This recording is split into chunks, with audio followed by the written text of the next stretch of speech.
राजस्थान में मिट्टियाँ, अपरदन एवं मरुस्थलीकरण। मिट्टियों का अध्ययन मृदा विज्ञान या पेडोलॉजी कहलाता है। मिट्टियों का अध्ययन मृदा विज्ञान या पेडोलॉजी कहलाता है। मृदा शब्द की उत्पत्ति लैटिन भाषा के सोलम शब्द से हुई है, जिसका अर्थ है फर्श, जबकि मौसम शब्द की उत्पत्ति अरबी भाषा से हुई है, जिसका मतलब है पवनों का आगमन। अमेरिकी मिट्टी विशेषज्ञ डॉक्टर बेनेट के अनुसार भूपृष्ठ पर मिलने वाले असंगठित पदार्थों की वह ऊपरी परत जो मूल चट्टानों अथवा वनस्पति के योग से बनती है, मृदा कहलाती है। मृदा किसे कहते हैं? बेनेट के अनुसार भूपृष्ठ पर मिलने वाले असंगठित पदार्थों की वह ऊपरी परत जो मूल चट्टानों अथवा वनस्पति के योग से बनती है। अंतर्राष्ट्रीय मृदा दिवस 5 दिसंबर। अंतर्राष्ट्रीय मृदा वर्ष 2015 यूएनओ द्वारा घोषित 2015 अंतर्राष्ट्रीय मृदा वर्ष। विश्व मृदा दिवस 5 दिसंबर। मृदा जहाँ भोजन शुरू होता है। रचना विधि के अनुसार मिट्टी के 2 प्रकार होते हैं। स्थानीय मिट्टी, वह मिट्टी जो सदैव अपने मूल स्थान पर रहती है एवं बहुत कम गति करती है। ये बेसोल्ट तत्व या विखंडित चट्टानों से निर्मित होती है।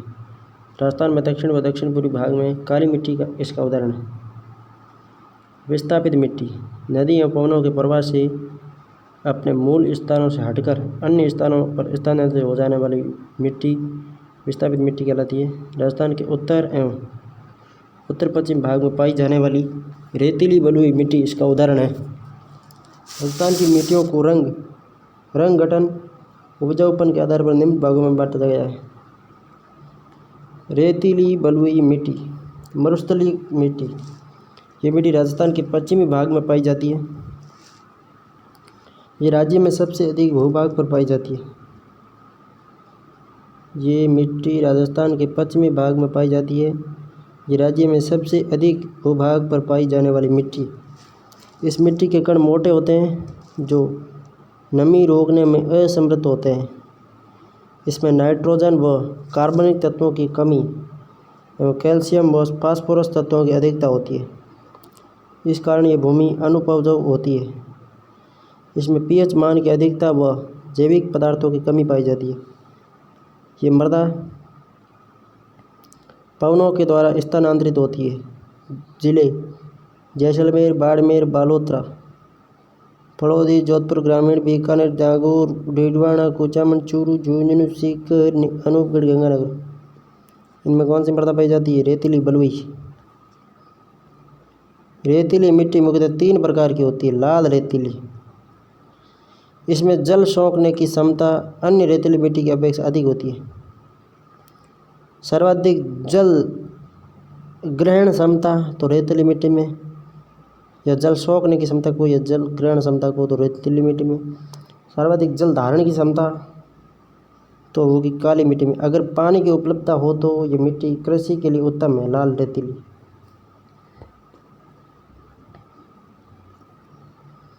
जिले लाल रेतीली वाले ज़िले हैं जोधपुर ग्रामीण, नागौर, डीडवाना, कुचामन, पाली, जालोर, सांचौर, चूरू और झुंझुनू में लाल रेतीली पाई जाती है। खारी मिट्टी, इस मिट्टी में लवणों की अधिकता होती है। इसी कारण इस मिट्टी में कृषि संभव नहीं है। खारी मिट्टी में कृषि संभव नहीं है, यहाँ केवल मृदा अवरोधी घास ही उग सकती है। खारी मिट्टी पाई जाती है आपके जैसलमेर, बाड़मेर, बालोतरा, बीकानेर, नागौर, डीडवाना, कुचामन में। पीली भूरी केवल 2 जिलों में है, नागौर और पाली में। पीली भूरी रेतीली, नागौर, पाली। पीली भूरी रेतीली, नागौर, पाली। ठीक है। लाल रेती जोधपुर ग्रामीण में, नागौर, डीडवाना, कुचामन। जालोर, सांचौर और चूरू, झुंझुनू। जालोर, सांचौर, चूरू, झुंझुनू जोधपुर ग्रामीण और नागौर में। जालोर, सांचौर, चूरू, झुंझुनू जोधपुर ग्रामीण और नागौर, डीडवाना, इनमें लाल रेती पाई जाती है। पीली भूरी रेतीली, नागौर और पाली में। इसमें 3 प्रकार की 4 फीट गहरी 3 से 4 फीट की गहराई पर चूना मिश्रित मिट्टी पाई जाती है, जिसे स्टेपी मिट्टी कहते हैं। पीली भूरी रेतीली स्टेपी मिट्टी।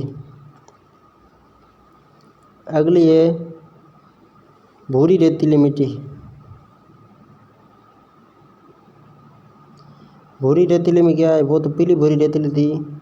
पीली भूरी रेतीली नागौर और पाली में पाई जाती है। भूरी रेतीली कहाँ पाई जाती है, ये रेत छोटे छोटे टीलों वाले भाग में पाई जाने के कारण भूरी रेतीली मिट्टी को ग्रे पैटर्न धूसर मरुस्थलीय या सिरोजम मिट्टी भी कहते हैं, जिसका रंग भूरा होता है। इसका प्रसार मुख्यतः अरावली के पश्चिमी भाग में बालोतरा, जालोर, सांचौर, जोधपुर ग्रामीण, पाली, नागौर, डीडवाना, कुचामन, सिरोही, सिक्कर, झुंझुनू और नीम का थाना में पीली भूरी रेतीली पीली भूरी रेतीली तो नागौर और पाली दो में ही है। भूरी रेतीली में पाई जाती है। भूरी रेतीली में फास्फेट तत्वों की अधिकता होती है। इस मिट्टी की उर्वरता नाइट्रोजन की उपस्थिति के कारण अत्यधिक बढ़ जाती है। भूरी रेतीली में फास्फोरस अधिक और नाइट्रोजन भी अधिक होती है, उर्वरकता बढ़ जाती है। इसमें मुख्यतः ज्वार, बाजरा, मूंग, मोट,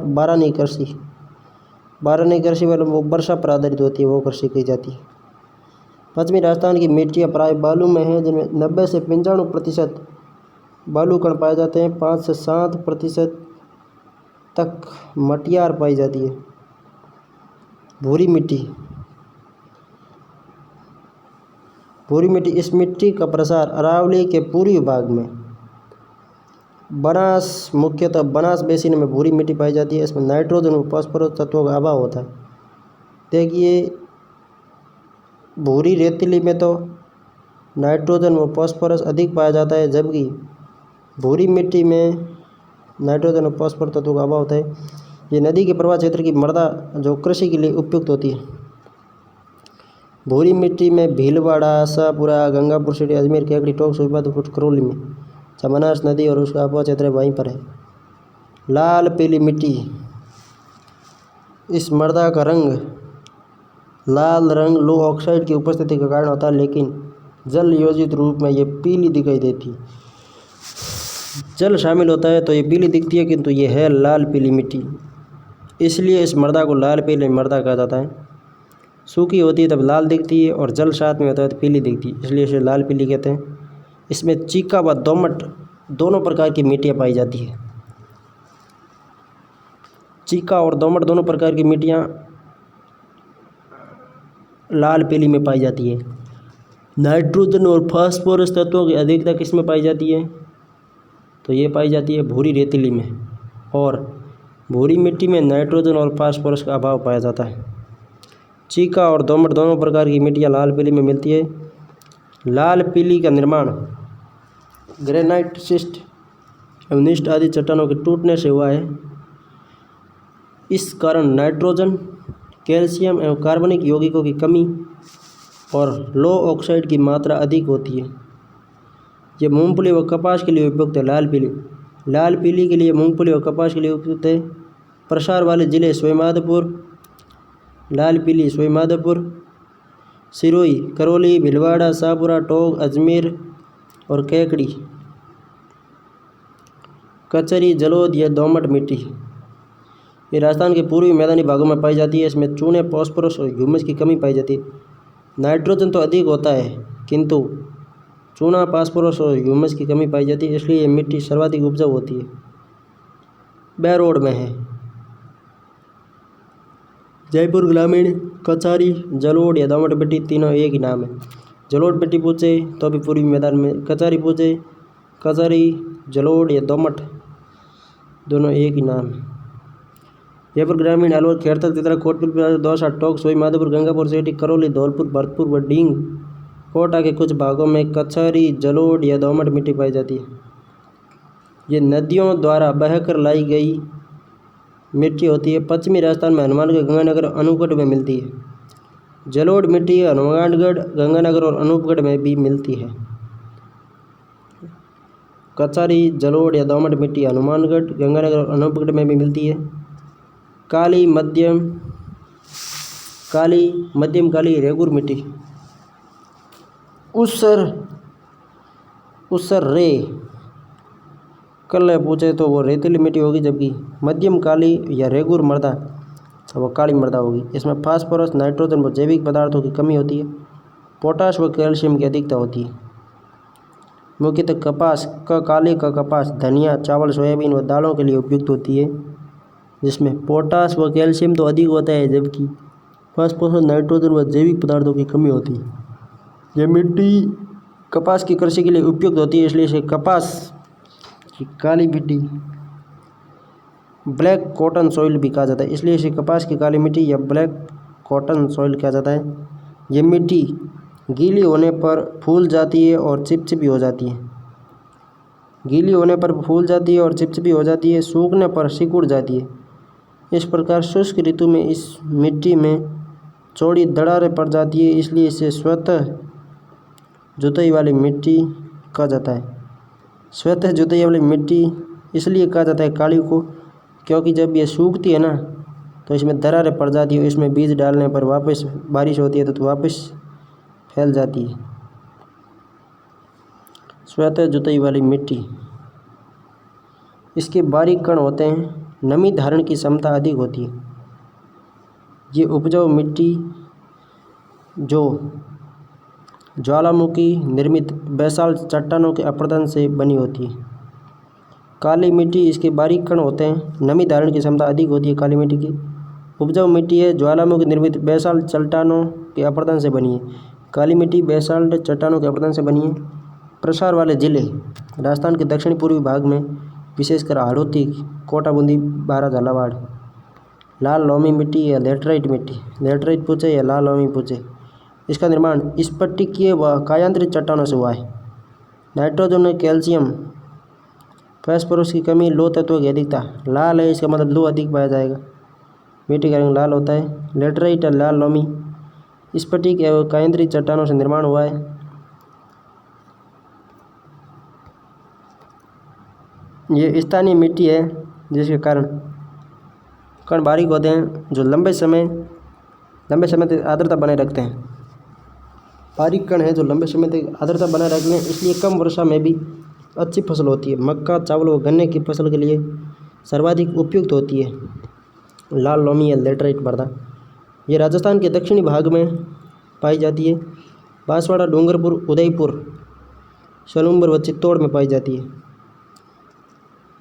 उसके बाद में मिश्रित लाल काली, मिश्रित लाल काली, इसका निर्माण मालवा के पठार की काली मिट्टी और दक्षिण अरावली की लाल मिट्टी के मिश्रण से हुआ है। मालवा में तो काली मिट्टी पाई जाती है, दक्षिण अरावली में लाल मिट्टी पाई जाती है। दोनों के मिश्रण से मिश्रित लाल काली मिट्टी बनती है। इसमें चूना, नाइट्रोजन व फॉस्फोरस, की कमी पाई जाती है, लेकिन पोटाश पर्याप्त मात्रा में पाया जाता है। पोटाश पर्याप्त मात्रा में पाया जाता है। चूना, नाइट्रोजन और फॉस्फोरस की कमी होती है, पोटाश पर्याप्त मात्रा में पाया जाता है।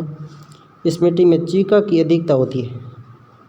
लाल काली में चीका की अधिकता होती है। प्रसार वाले जिले चित्तौड़, राजसमंद, सलूंबर, अरावली और मालवा के पठार में जो जिले आते हैं ना, उनमें ये मिट्टी पाई जाती है। जैसे चित्तौड़ हो गया ऊपर, राजसमंद, उदयपुर, सलूंबर, डूंगरपुर, बांसवाड़ा और प्रतापगढ़ को भी मान सकते हैं, किंतु ऑप्शन में नहीं दिया हुआ है। शाहपुरा, भीलवाड़ा, ये मिट्टी कपास, मक्का एवं गन्ना की फसल के लिए उपयुक्त है। कपास, मक्का और गन्ना के लिए मिश्रित लाल काली। लवणीय मिट्टी मुख्यतः बाड़मेर, बालोतरा, सांचौर, जालोर और पाली में लवणीय मृदा पाई जाती है। अब ये जिले सारे सीधे सीधे याद रखने पड़ते हैं। बाड़मेर और बालोतरा, सांचौर और जालोर और पाली। बाड़मेर, बालोतरा, सांचौर, जालोर, पाली। बाड़मेर, बालोतरा, सांचौर, जालोर, पाली। लवणीय मृदा कहाँ पाई जाती है? बाड़मेर और बालोतरा, सांचौर, जालोर, पाली। परंतु रूपांतरित मिट्टी होने के कारण गंगानगर, अनूपगढ़ व बीकानेर में भी पाई जाती है। सोडियम व मैग्नीशियम की मात्रा ज़्यादा होती है। लवणीय मृदा में सोडियम व मैग्नीशियम की मात्रा, सोडियम तो वैसे ही होगा क्योंकि N पाया जाता है, और मैग्नीशियम भी ज़्यादा होता है। सहारीय मृदा में लवण की अधिकता के कारण ये कम उपजाऊ होती है। इसमें केवल झाड़ीनुमा पौधे ही चारागाह पाए जाते हैं। लवणीय मृदा में लवणीय, ये क्षारीय मृदा होती है। लवणीय और क्षारीय एक ही बात है। केवल झाड़ीनुमा पौधे व चारागाह पाए जाते हैं। कम उपजाऊ होती है। पर्वतीय मृदा, पर्वतीय यानी लिथोसॉल्स। इंसेप्टिसॉल्स के वो पर्वतीय के हो या लिथोसॉल्स के हो एक ही बात है। ये मिट्टी अरावली पर्वतमाला की, लिथोसॉल्स अरावली पर्वतमाला की उपत्यकाओं में पाई जाती है, जिसमें सिरोही, उदयपुर, पाली, अजमेर, अरावली के दोनों तरफ, ठीक है। अलवर, खेड़ताल, जितरा, कोटपुतली, बैरोड, राजसमंद का पहाड़ी क्षेत्र अतः भूरी लाल कंकरीली होती है। पर्वतीय मृदा भूरी लाल कंकरीली। कंकरीली नाम आते ही अरावली के पास वाली होगी, फिक्स है, पर्वतीय ही होगी। ये मिट्टी कम गहरी होने के कारण खेती के लिए अनुपयुक्त होती है। इसमें गहराई कम होती है क्योंकि थोड़ा नीचे जाने पर चट्टानें आ जाती हैं। 1991 में अमेरिका के वैज्ञानिकों ने विश्व की मिट्टियों को विविध गुणों व रासायनिक संरचना के आधार पर 11 प्रकारों में विभाजित किया है, जिसके आधार पर राजस्थान की मिट्टियों को 5 उपभागों में विभाजित किया गया है। अब अमेरिका के अनुसार उपभाग पूछे तो 5 है। किसके मिट्टियों के उपभाग कितने हैं? 5 है।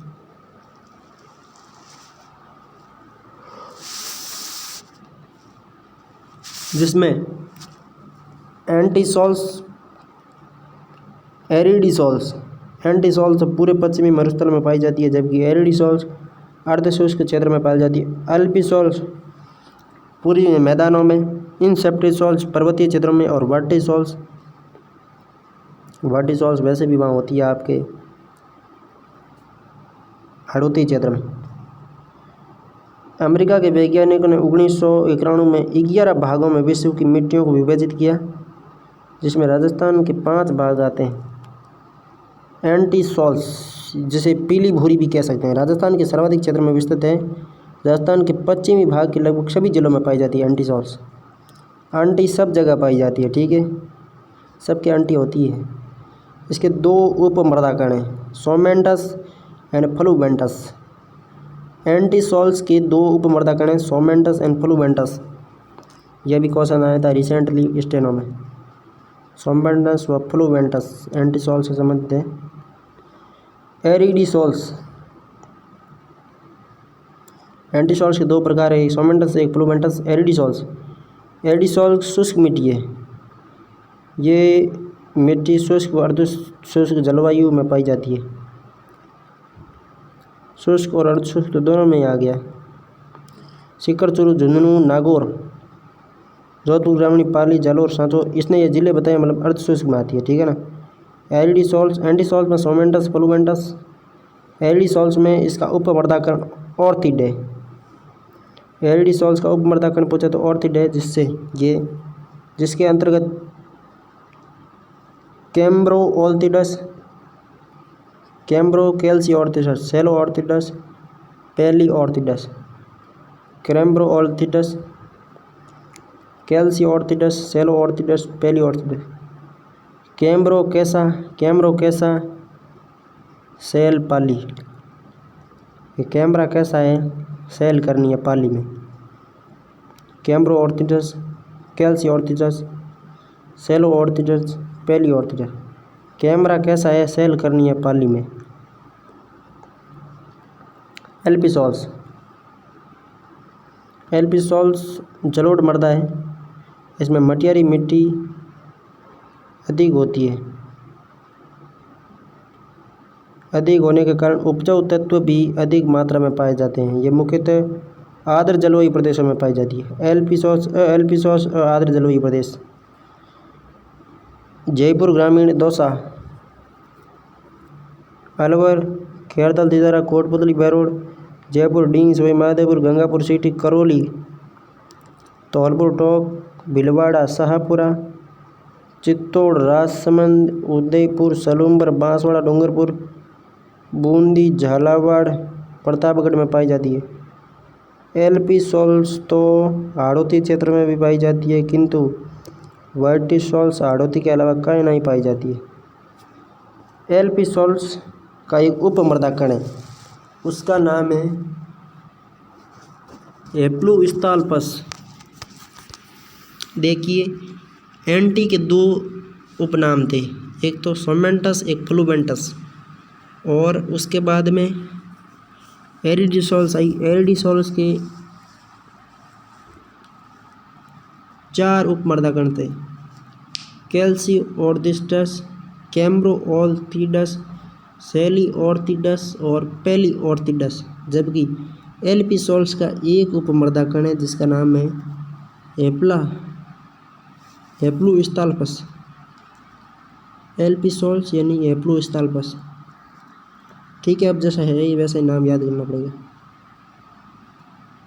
एलपी है, कोई पूछे एलपी क्या? हाँ है, एलपी है, एलपी है आपके पास क्या? हाँ है, एलपी है, इतना याद रखना। इनसेप्टिसोल्स आर्द्र मृदा, ये उपमृदा उप आर्द्र जलवायु में पाई जाती है। इनसेप्टिसोल्स सिरोही, पाली, राजसमंद, उदयपुर, सलूमबर, भीलवाड़ा, शाहपुरा और चित्तौड़ में पाई जाती है। जयपुर ग्रामीण, दौसा, अलवर, सवाई माधोपुर और झालावाड़ के मैदानों में कहीं कहीं पाई जाती है। एल्पिसोल्स आर्द्र में, जबकि इनसेप्टिसोल अश आर्द्र में या पर्वतीय क्षेत्रों में। इसका उपमर्दा कण है उस्ट्रोट्रेप्स। एलपी के है कि इंसेप्टिसोल्स के उस्ट्रोकैप्टस। इंसेप्टिसोल्स यानी कि पर्वतीय क्षेत्र में उस्ट्रोकैप्टस। इंसेप्टी में पा आवे तो उस्ट्रोकैप्टस में भी पा आवे। उस्ट्रोकैप्टस इंसेप्टिसोल ई में ऊ। एलपी के है कि ई के ऊ। ब्राटिसोल्स काली मृदा या काली मिट्टी, ये आर्द्र व अति आर्द्र जलवायु प्रदेशों में पाई जाती है। इस मिट्टी में अत्यधिक कलें उपस्थित होती है। वर्टिसोल्स में अत्यधिक कलें होती है। कोटा, बूंदी, बारा, झालावाड़ के अधिकांश भाग में विस्तृत है। सवाई माधोपुर, भरतपुर, डूंगरपुर, बांसवाड़ा, चित्तौड़ में कुछ क्षेत्रों में विस्तृत है।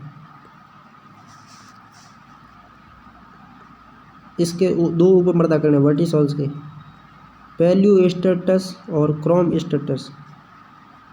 अब 5 प्रकार की मृदा एक बार वापस रिवाइज करते हैं पूरी। सबसे पहले एंटीसोल्स के 2 उपमर्दाकण हैं, सोमेंटस, फ्लूवेंटस। उसके बाद में एरिडिसोल्स के 4 उपमर्दाकण हैं,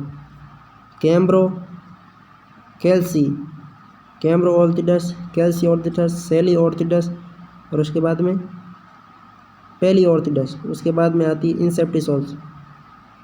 इंसेप्टिसोल्स में आपके ई के ऊ उस्ट्रोकैप्टस। उसके बाद में अल्पिसोल्स में एलपी के है हेप्लास्टुपस।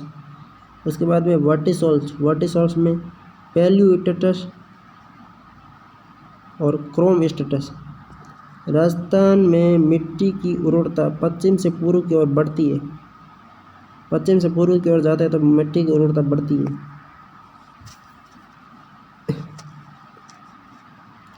राजस्थान की मिट्टियों में प्राय नाइट्रोजन और फास्फोरस की कमी पाई जाती है। राजस्थान की मिट्टियों में प्राय नाइट्रोजन और फास्फोरस की कमी पाई जाती है।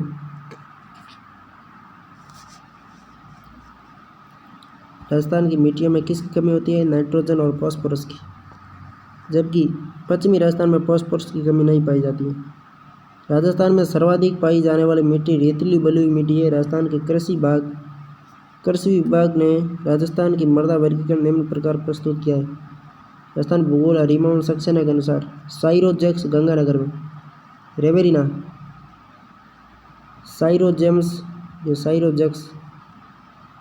साइरोजेमस गंगानगर में, रेवेरिना गंगानगर में। मरुस्थलीय मृदा डेजर्ट सोइल गंगानगर, चूरू, झुंझुनू, बीकानेर, जैसलमेर, नागौर, बाड़मेर, जोधपुर, सीकर में। जिप्सी फेरस या जिप्सी फेरोस बीकानेर में। ग्रे ब्राउन जलोढ़ मृदा या ग्रे ब्राउन एलोवेरल सोइल्स ये पाई जाती है। ग्रे ब्राउन जलोढ़ मृदा जालोर, पाली, नागौर, अजमेर और सिरोही में। प्रत्येक का ऑप्शन दे के सवाल पूछ लिया गया है। नॉन कैल्सी ब्राउन मृदा, non calci brown soils. Non calci brown Jaipur, Sikar, Jhunjhunu, Nagaur, Ajmer और अलवर में पाई जाती है। नवीन जलोढ़ मृदा नदियों द्वारा लाई जाती है। एलुविरल जलोढ़ का मतलब होता है एलुविरल सोइल ऑफ रिसेंट, रिसेंट ये नवीन, ओरिजिन नवीन, जलोढ़ मृदा अलवर, भरतपुर, सोईमाधोपुर और जयपुर में। पीली भूरी मृदा येलोविश ब्राउन सॉइल्स, पीली भूरी मृदा पाई जाती है जयपुर, टोंक, सोईमाधोपुर, भीलवाड़ा, चित्तौड़ और उदयपुर में। नवीन भूरी brown soils of recent origin, Bhilwara और अजमेर में नवीन भूरी। पीली भूरी जयपुर, टोंक, सोईमाधोपुर, भीलवाड़ा, चित्तौड़, उदयपुर में, जबकि नवीन भूरी भीलवाड़ा और अजमेर में। जिसमें एक या दो जिले लिखे हुए ना अधिकतम 3, उनको तो पक्का रट के जाना है, फिक्स आएगा वो क्वेश्चन। तो पर्वतीय मृदा हैली सॉइल्स, हैली सॉइल सीधा लिख देगा तो वो आएगी उदयपुर और कोटा में हैली सॉइल्स। लाल लोम, रेड लोम, डूंगरपुर, बांसवाड़ा में लाल लोम पाई जाती है, रेड लोम। काली गहरी मध्यम मृदा, ये लाल काली मृदा नहीं, रेड इसमें आया नहीं है। काली गहरी मध्यम मृदा। Deep medium black soils, Kota, Bundi, Jhalawar, Bhilwara, Chittor, Bharatpur. Calci brown मरुस्थलीय मृदा, non calci brown Jaipur Sikar में है, जबकि कैल्सी ब्राउन पाई जाती है अजमेर, जैसलमेर और बीकानेर में। कैल्सी ब्राउन। डेजर्ट सॉइल, कैल्सी ब्राउन, मरुस्थल एवं बालू का स्तूप, डेजर्ट एंड ड्यूनस, जोधपुर, बाड़मेर, जैसलमेर और बीकानेर में पाई जाती है। राजस्थान में मिट्टी से संबंधित समस्याएं। राजस्थान में मृदा से संबंधित प्रमुख समस्याएं, मृदा अपरदन होता है, भूमि का क्षारीय एवं लवणीय होना, यह मिट्टी समस्या है। सेम की समस्या, पारिस्थितिकी की समस्या है। भूमि की उर्वरता शक्ति का ह्रास होना, भूमि अवनयन, ये भी समस्या है। ऑप्शन आ जाए भूमि अवनयन क्या है, तो ये समस्या है, सही नहीं है। खरपतवार भी एक समस्या है, मरुस्थलीकरण भी एक समस्या है। मृदा अपरदन, जल की तीव्र प्रवाह, वायु वेग व हिमपात से मिट्टी एक स्थान से हटकर दूसरे स्थान तक जाकर एकत्रित हो जाती है। मिट्टी का यही स्थानांतरण मिट्टी का अपरदन या अपसरण कहलाता है। मिट्टी के अपरदन को मिट्टी की रेंगती हुई मृत्यु व कृषि का सही रोग कहते हैं। मृदा अपरदन को कृषि का पहला शत्रु कहा जाता है। राज्य के कुल भौगोलिक क्षेत्र का लगभग 1/3 भाग मिट्टी अपरदन की समस्या से ग्रसित है। राज्य के कुल भौगोलिक क्षेत्रफल का लगभग 1/3 भाग मिट्टी अपरदन की समस्या से ग्रसित है। मृदा अपरदन को कृषि का पहला शत्रु कहा जाता है। मिट्टी की रेंगती हुई मृत्यु मृदा अपरदन या कृषि का सही रोग मृदा अपरदन कहलाता है। राज्य के भौगोलिक क्षेत्रफल का लगभग 1/3 भाग मिट्टी अपरदन की समस्या से ग्रसित है। राजस्थान में 2 प्रकार का मृदा अपरदन है, जल अपरदन, वायु अपरदन। राजस्थान में वायु अपरदन से प्रभावित होने वाला क्षेत्र सर्वाधिक है। वायु अपरदन से सर्वाधिक प्रभावित क्षेत्र है, किंतु पश्चिमी राजस्थान में सर्वाधिक अपरदन तो वायु से होता है। दूसरे नंबर पर सर्वाधिक अपरदन वनस्पति से होता है, ना कि जल से। जबकि जल अपरदन, जब जल के बहाव के साथ मिट्टी का अपरदन होता है तो उसे जल अपरदन कहते हैं। राजस्थान की लगभग 4 लाख हेक्टेयर भूमि प्रत्यक्ष व अप्रत्यक्ष रूप से जल अपरदन से प्रभावित होती है। राजस्थान में जल अपरदन से सर्वाधिक प्रभावित क्षेत्र चंबल का है। चंबल में सर्वाधिक जल अपरदन होता है। यहाँ चंबल व उसकी सहायक नदियों द्वारा हजारों हेक्टेयर कृषि भूमि को बीहड़ों में तब्दील कर दिया गया है। संपूर्ण हाड़ौती का पठार जल अपरदन से प्रभावित है। हाड़ौती किससे प्रभावित हुई है? अपरदन से। राजस्थान में सर्वाधिक जल अपरदन वाला जिला कोटा है। सर्वाधिक जल अपरदन वाला संभाग जल अपरदन हो, सर्वाधिक अपरदन नहीं, सर्वाधिक जल अपरदन कोटा में, सर्वाधिक जल अपरदन वाला संभाग भी कोटा में। लंबवत या अवनालिका अपरदन, यह भी रील लेवड फेस्ट में आया था कि अवनालिकाओं का संबंध किससे? जल का, चंबल के बीड़ से अवनालिका का संबंध। लंबवत अवनालिका अपरदन, जल का तीव्र प्रवाह जब मिट्टी को एक स्थान से गहराई से काटकर नालीनुमा कटाव दूसरे स्थान पर बहाकर ले जाता है, उसे अवनालिका अपरदन या लंबवत अपरदन कहते हैं।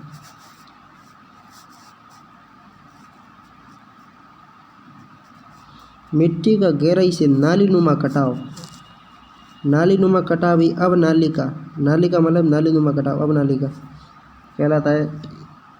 नदियों द्वारा बीहड़ों से प्रभावित, राजस्थान में नदियों द्वारा बीहड़ प्रभावित क्षेत्र 4,51,700 हेक्टेयर है। नदियों द्वारा बीहड़ प्रभावित क्षेत्र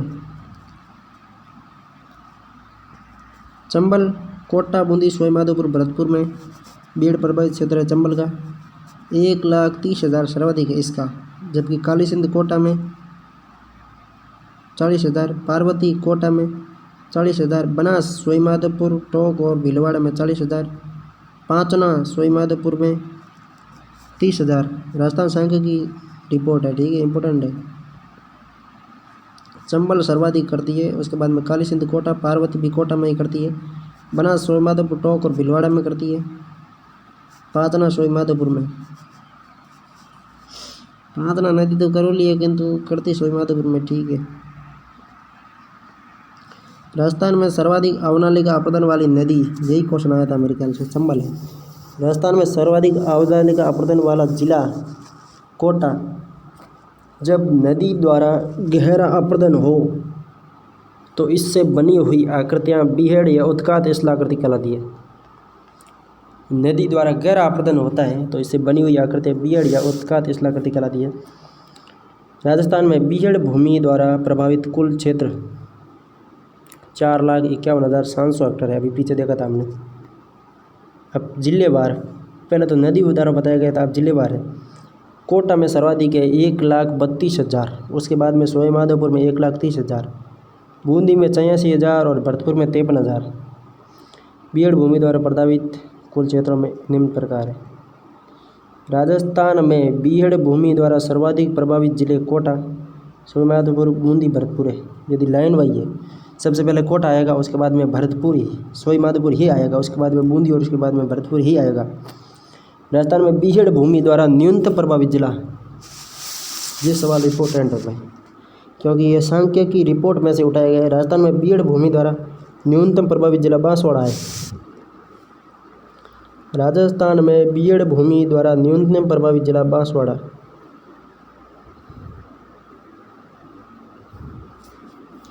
बांसवाड़ा में बीहड़ भूमि से प्रभावित क्षेत्र नहीं है। चादरी अपरदन, जब वर्षा के समय निर्जन पहाड़ियों की मिट्टी वर्षा के जल के साथ बह जाती है जिससे भूमि के ऊपरी परत के उर्वरा तत्व हटकर चले जाते हैं, इससे भूमि का आवरण अपरदन या चादरी अपरदन कहते हैं। आवरण अपरदन या चादरी अपरदन का संबंध है मिट्टी की ऊपरी परत का पानी के साथ चले जाना। सर्वाधिक चादरी या आवरण अपरदन सिरोही व राजसमंद में होता है, जहाँ की नदियाँ मिट्टी की ऊपरी परत दे जाती है और वह मिट्टी अनुपजाऊ हो जाती है। वायु अपरदन, पश्चिमी राजस्थान में वायु की गति तेज होने पर मिट्टी एक स्थान से उड़कर दूसरे स्थान पर जमा हो जाती है जिससे मिट्टी का कटाव होता है, जैसे वायु अपरदन, क्षैतिज अपरदन, परत अपरदन कहते हैं। वायु अपरदन, क्षैतिज अपरदन, परत अपरदन कहते हैं। पश्चिमी राजस्थान में वनस्पति का अभाव होना भी वायु अपरदन को तीव्रता प्रदान करता है। मरुस्थलीय क्षेत्र में रेत असंगठित होती है, रेत को संगठित थोड़ी होती है, असंगठित है। चट्टानें संगठित होती है, रेत असंगठित है, अतः ये आसानी से वायु प्रवाह के साथ स्थानांतरित हो जाती है। राजस्थान का 19.41% भाग वायु अपरदन की समस्या से ग्रसित है। राजस्थान का 19% भाग, 19 यानी 20 मान लेते हैं, राजस्थान का 20% भाग वायु अपरदन की समस्या से ग्रसित है। वायु अपरदन से प्रभावित जिले बाड़मेर, बालोतरा, जोधपुर ग्रामीण, पलौदी, जालोर, सांचौर, जैसलमेर, पाली, यानी पश्चिमी राजस्थान के लगभग सभी जिले हैं, इनको पूछने की जरूरत नहीं। सर्वाधिक वायु अपरदन जैसलमेर में होता है, न्यूनतम वायु अपरदन धौलपुर में। सर्वाधिक वायु अपरदन कहाँ पे होता है? जैसलमेर में। जबकि सर्वाधिक आंधियाँ कहाँ चलती है? गंगानगर में, किंतु सर्वाधिक वायु अपरदन तो जैसलमेर में ही होता है। जैसलमेर में जाती है रेत उड़ती हुई, धुंधकार भी रहता है। आप कभी जैसलमेर जाओ तो देखना, वहाँ चारों ओर धुंध दिखती है, वो वायु की वजह से ही होती है। वायु और मिट्टी के मिश्रण से धुआं कोहरा मच जाता है। राजस्थान में न्यूनतम वायु अपरदन वाला जिला धौलपुर है। सर्वाधिक जैसलमेर, न्यूनतम धौलपुर। सर्वाधिक वायु अपरदन वाला माह जून में। राजस्थान में सर्वाधिक वायु अपरदन सूचकांक वाला स्थान जैसलमेर का है। 480% वायु अपरदन होता है। थार मरुस्थल में अति निम्न 1 से 14% वायु अपरदन सूचकांक वाले जिले सीकर, सांबर, अजमेर और एरनपुरा में अति निम्न अपरदन होता है। मृदा अपरदन के कारण, मानव जनित कारण, वनोन्मूलन। पौधों की जड़ें मृदा को बांधे रखकर अपरदन को रोकती हैं। पत्तियां और टहनियाँ गिराकर मिट्टी में ह्यूमस की मात्रा में वृद्धि करते हैं। वनों के विनाश से मृदा अपरदन की तीव्रता होती है। ठीक है। अत्यधिक पशुचारण। चारागाह क्षेत्रों में भेड़, बकरी आदि पशुओं का पालन अधिक होने के कारण ये पशु भूमि की वनस्पति को अंतिम बिंदु तक चरकर उसे समाप्त कर देते हैं। झूमिंग कृषि। आदिवासियों द्वारा पहाड़ी के ढालों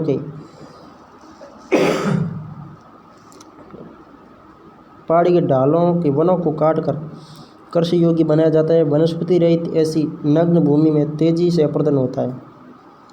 अवैज्ञानिक ढंग से कृषि। ढालू क्षेत्रों में समस्त रेखाओं से समानांतर जुताई न करना। आवरण फसलों की गलत तरीके से बुआई करना आदि मिट्टी का क्षरण बढ़ाते हैं। दोषयुक्त फसल चक्र भी अपरदन बढ़ाता है। भूमि उपयोग में परिवर्तन भी अपरदन बढ़ाता है। अत्यधिक सिंचाई भी अपरदन बढ़ाता है। भौतिक कारण क्या है? भौतिक कारण कम है जबकि मानव निर्मित कारण बहुत अधिक है। वर्षा पूर्व मरुस्थलीय तेज अंधड़। रेगिस्तानी क्षेत्रों में ये मृदा अपरदन का प्रमुख कारण है। अब अंधड़ आता है ना, तो जैसलमेर में यही कारण है मृदा अपरदन का सर्वाधिक, तो अंधड़। ग्रीष्म काल में चलने वाली तेज आंधियाँ, यह भी जैसलमेर। ऊपरी दो कारण, वर्षा पूर्व अंधड़ और ग्रीष्मकाल में चलने वाली तेज आंधियाँ, दोनों वायु अपरदन का कारण है जैसलमेर में सर्वाधिक।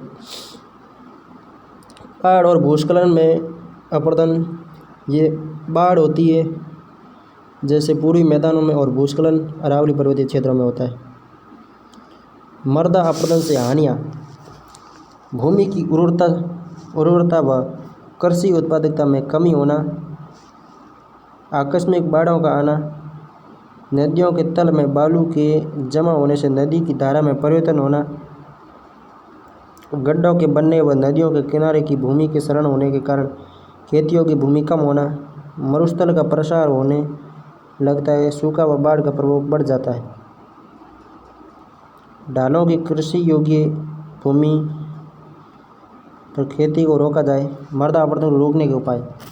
ढालों की कृषि योग्य भूमि पर खेती को रोका जाए। पशु चराई को नियंत्रित किया जाए। शुष्क व अर्धशुष्क क्षेत्रों में वृक्षों की मेखला बनाकर बालू के टीलों के प्रसार को रोका जाना। वनों की अनियंत्रित कटाई को रोककर पहाड़ी ढालों व नदियों के किनारे पौधारोपण को बढ़ावा देना। फसलों का हेरफेर या फसल चक्र, क्रॉप रोटेशन अपनाना जिससे सेम की समस्या उत्पन्न न हो। वर्षा के बहते जल को गति कम कर उसे रोकने के लिए खेत में मेड़बंदी करना। खेतों में थोड़ी थोड़ी दूरी पर छोटे एनीकट या चेक डैम बनाए जाएं। ढाल वाली भूमि पर समोच्च रेखाओं के समांतर हल चलाने से ढाल के साथ जल बहाव की गति घटती है। इस समोच्च जुताई कंटोर प्लाउइंग कहा जाता है। समोच्च जुताई यानी कंटोर प्लाउइंग। स्थानांतरित या झूमिंग कृषि पर रोक लगाना। चारागाहों का विकास करना। सामान्य मृदा, वह मृदा जिसका pH 7 से 7.5 के बीच रहता है। ऐसी मृदा में सूक्ष्म जीवों की क्रियाशीलता अधिक रहती है। 7 से 7.5 तक जिसका pH रहता है उसमें सूक्ष्म जीवों की क्रियाशीलता अधिक रहती है। अम्लीय मृदा, एसिडिक। इस मिट्टी का pH 7 से कम होता है। एसिडिक मृदा का। अम्लीय मृदा की उत्पत्ति अधिक वर्षा वाले स्थानों में होती है। इस मृदा में कच्चे जीवाश्म की अधिकता होती है। अम्लीय मृदा में जिसके कारण सड़ने से उत्पन्न कार्बन डाइऑक्साइड पानी के साथ मिलकर कार्बनिक अम्ल बनाती है।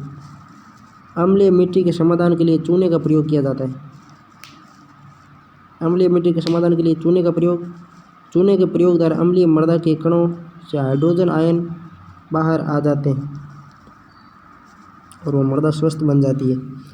चूना जब अम्लीय मिट्टी में डाला जाता है तो उसके हाइड्रोजन आयन बाहर आ जाते हैं और मृदा है जो सही तरीके से तैयार हो जाती है।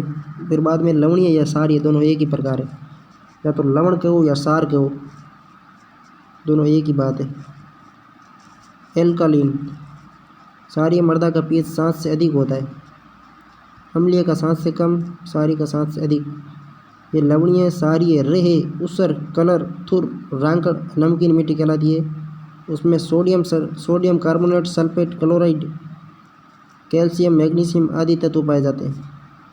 इस मिट्टी की लवणीयता की मात्रा अधिक होने के कारण उत्पादन पर्याप्त रूप से नहीं हो पाता है। राजस्थान के पश्चिम भाग में लवणीय मृदा की समस्या सर्वाधिक है। राजस्थान में लगभग 7.2 लाख हेक्टेयर भूमि लवणीय व क्षारीय से प्रभावित है। जोधपुर, पाली, भीलवाड़ा, नागौर, जयपुर, अजमेर, बीकानेर, भरतपुर, टोंक, सिरोही, अलवर और चित्तौड़ में समस्या लवणीय मृदा की है, लवणीय या क्षारीय। लवणीयता की समस्या से निपटने के लिए जिप्सम व गोबर की खाद का प्रयोग किया जाना चाहिए। लवण रोधी फसलों जैसे बरसीम, चावल व गन्ना की खेती करने की सलाह देनी चाहिए। जिस मृदा में लवणीयता सर्वाधिक पाई जाती है वहाँ बरसीम, चावल व गन्ना की कृषि करनी चाहिए। अम्लीयता है तो चूना डाल दो, खेल खत्म, पैसे हजम हो गया, ठीक है। क्षारीयता या लवणीयता दोनों का एक ही उपचार है, या तो जिप्सम या गोबर खाद। जिप्सम व गोबर खाद दोनों डालने। लवण रोधी फसलें भी लगानी है, जिसमें लवणीयता का हो या क्षारीयता का हो, दोनों एक ही बात है, अंतर कुछ नहीं। एक ही सिक्के, मतलब दो नाम है अलग अलग किंतु प्रकार एक ही है। जिप्सम का उपयोग। जिप्सम एक प्राकृतिक खनिज है। इसमें 16 से 19% कैल्शियम, 13 से 16% सल्फर होती है। जिप्सम में कैल्शियम और सल्फर पाया जाता है। इसका उपयोग क्षारीय भूमि सुधार एवं पोषक तत्वों के रूप में तिलहनी व गेहूं की फसलों के रूप में किया जाता है। केंद्रीय प्रवर्तित योजनाओं के अंतर्गत किसानों को जिप्सम पर 50% अनुदान दे है। केंद्रीय योजनाओं में जिप्सम पर 50% अनुदान दे हैं। तिलहनी, दलहनी एवं गेहूं फसलों में पोषक तत्वों के रूप में 250 किलो प्रति हेक्टेयर की दर से जिप्सम का उपयोग किया जाता है। सेम या जलाधिक्यता की समस्या। रेतीले मरुस्थल में जमीन के नीचे विशाल चूने की चट्टानों का विस्तार है। रेतीले मरुस्थलों में जमीन के नीचे विशाल चूने पत्थर की चट्टानों का विस्तार है, जिस कारण नहरों व नदियों से रिसने वाला पानी जमीन में अधिक गहराई तक नहीं जा पाता है। फलस्वरूप ऐसे स्थानों पर दलदल देखने को मिलता है। इस प्रकार के दलदल की समस्या को भी सेम या जलाधिक्यता यानी जल की अधिक मात्रा जलाधिक्यता ही होती है। शुष्क जलवायु वाली दशाओं में अत्यधिक सिंचाई केशिका क्रिया कैपिलरी एक्शन को बढ़ावा देती है। केशिका क्रिया मतलब पानी ऊपर आ जाता है। इसके परिणाम स्वरूप नमक ऊपर की ओर बढ़ता है। मृदा की सबसे ऊपरी परत में नमक जमा हो जाता है। सेम की समस्या में नमक जमा हो जाता है। इससे पश्चिमी राजस्थान की मिट्टियाँ क्षारीय हो जाती है। क्षारीयता आगे जिप्सम का भी प्रयोग करो। मरुस्थलीकरण परिदृश्य की पारिस्थितिकी में नहरों द्वारा सिंचाई से महत्वपूर्ण परिवर्तन आ रहा है।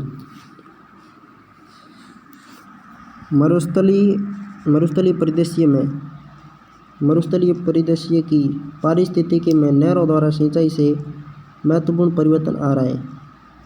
गंगनहर व इंदिरा गांधी नहर ने राजस्थान के उत्तर पश्चिम प्रदेश को एक कृषि प्रदेश में बदल दिया है।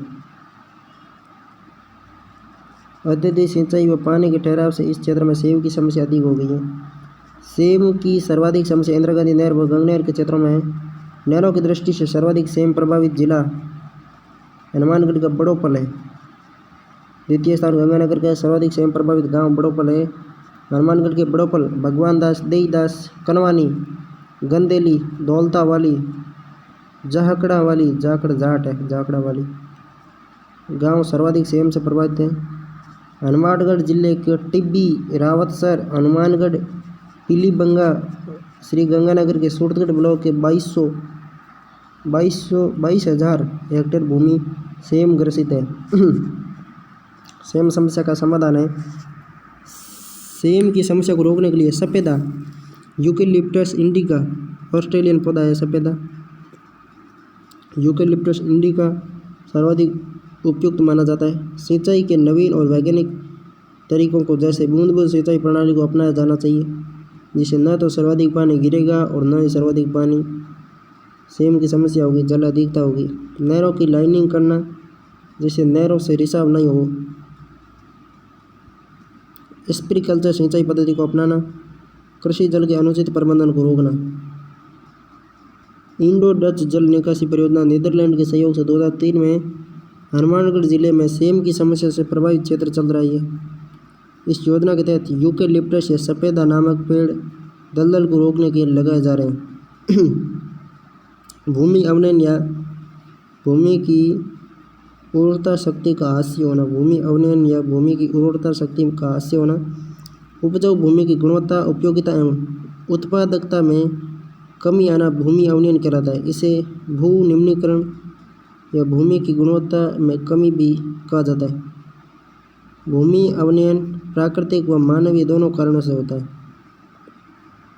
भूमि का अत्यधिक दोहन होने पर प्रचुर मात्रा में फसलों का उत्पादन करने एवं उपयुक्त खाद व रासायनिक तत्वों के अभाव में भूमि की उर्वरता शक्ति कम होने लगती है और वह भूमि धीरे धीरे बंजर हो जाती है। भूमि अवनयन के कारण मृदा अपरदन, मृदा में लवणता वृद्धि, अत्यधिक खनन, वनों की कटाई, मरुस्थलीकरण और अति पशुचारण। विकासात्मक कार्य, अधिक सिंचाई, नहरी जल का रिसाव, शहरी ठोस कचरा और औद्योगिक अपशिष्ट, रासायनिक खाद और कीटनाशकों का उपयोग। भूमि संरक्षण, भूमि संरक्षण से तात्पर्य है भूमि की गुणवत्ता में आ रही कमी को रोककर उसे हमेशा के लिए सुरक्षित करना। इस समस्या की रोकथाम के लिए विभिन्न फसलों को चक्रानुसार बोना चाहिए। जिप्सम, फास्फोरस व गंधक, गंधक मतलब सल्फर है, ठीक है। प्राकृतिक पदार्थ के रूप में उड़द का प्रयोग भी फायदेमंद होता है। मिट्टी में नाइट्रोजन की कमी को दूर करने के लिए दलहन वाली फसलें बोना चाहिए। रासायनिक खाद एवं कीटनाशक दवाइयों से उत्पादन वृद्धि होती है, लेकिन कालांतर में भूमि की गुणवत्ता में कमी हो जाती है। अतः रासायनिक खादों एवं कीटनाशक दवाइयों का उपयोग एवं जैविक खाद का अधिकतम उपयोग, मृदा कटाव को रोकना, कीटनाशक, रासायनिक खादों एवं कीटनाशक दवाइयों का कम उपयोग करना, जैविक खादों का अधिकतम उपयोग करना, फसल चक्र एवं प्रति भूमि छोड़ना, दलहन फसलों का उत्पादन आदि के द्वारा मृदा की गुणवत्ता को बढ़ाया जा सकता है।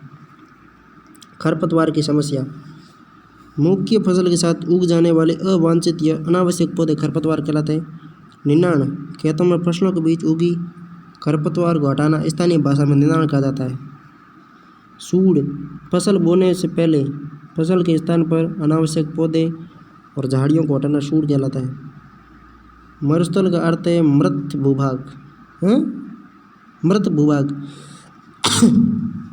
अर्थात वह भूमि भाग जिसमें सतही जल का अभाव हो एवं जहाँ की मिट्टी में जैविक तत्वों व नमी का अभाव पाया जाता है।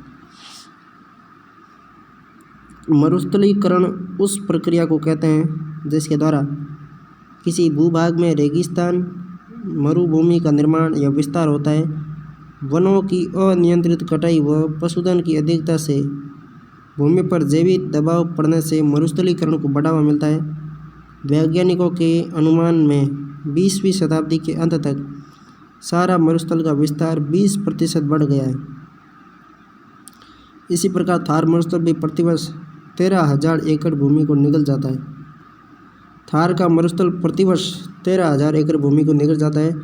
राजस्थान यूनिवर्सिटी, केंद्रीय ग्रामीण विकास मंत्रालय और यूनेस्को ने यूनेस्को के शोध में जून 2013 के अनुसार 20 वर्ष पहले तक राजस्थान के 12 जिले मरुस्थलीय थे, लेकिन वर्तमान में 5 नए जिले मरुस्थलीय हो गए हैं, जिसमें जयपुर, अलवर, अजमेर, राजसमंद और सिरोही शामिल हो गए हैं। जून 2013 के अनुसार 20 वर्ष पहले तक राजस्थान के केवल 12 जिले मरुस्थलीय थे, किंतु वर्तमान में 5 नए जिले जोड़ दिए गए हैं: जयपुर, अलवर, अजमेर, राजसमंद और सिरोही। केंद्रीय शुष्क अनुसंधान संस्थान कादरी के शोध के अनुसार रेगिस्तान का कुल क्षेत्रफल 2 लाख वर्ग किमी है। कादरी का पूछ ले तो 2 लाख है, वरना 1,75,000 है, जो वर्तमान में 9,000 वर्ग किमी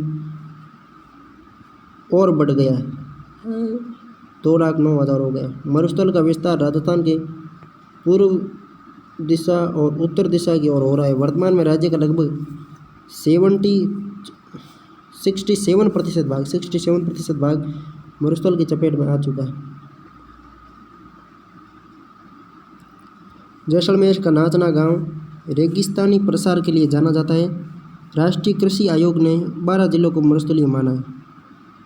जिलों के पुनर्गठन के बाद 19 जिले मरुस्थलीय हैं। राष्ट्रीय कृषि आयोग ने 12 जिलों को मरुस्थलीय माना, किंतु पुनर्गठन के बाद 19 जिले मरुस्थलीय हो गए। 19-20 अरावली में 20 हो गए।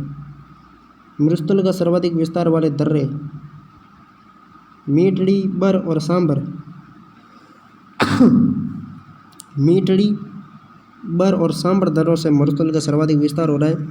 नोट: पश्चिमी राजस्थान में मरुस्थल के विस्तार को रोकने के लिए जोधपुर में केंद्रीय शुष्क अनुसंधान संस्थान कादरी की स्थापना की गई। अब कादरी कुछ नहीं करती है, ओनली अपनी रिपोर्ट देती रहती है। मतलब विकास तो कर रही है, कादरी की काम तो बहुत खतरनाक करती है जो, पर चाहती है तो मरुस्थल भी रोक सकती है, किंतु गवर्नमेंट के कर्मचारी काम बहुत धीमे करते हैं।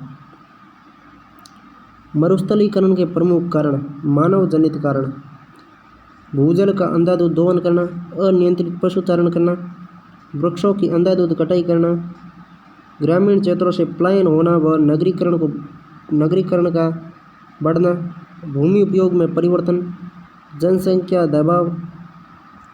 भौतिक कारण: राजस्थान में मरुस्थलीकरण का मूल कारण पश्चिमी राजस्थान में वर्षा का कम होना है, जिससे इस क्षेत्र में बार बार सूखा व अकाल पड़ता है। धूल भरी आंधियों का चलना, मृदा का अत्यधिक अपरदन होना, भूमि में नमी की कमी होना, जलवायु में परिवर्तन होना। मरुस्थलीकरण को रोकने के उपाय: सिंचाई के साधनों का विकास किया जाए, मरुभूमि के अनुकूल वृक्षों खेजड़ी, रोइडा, किंकर, जोजोबा, फोग, बेर, नीम आदि की खेती को बढ़ावा दिया जाना चाहिए।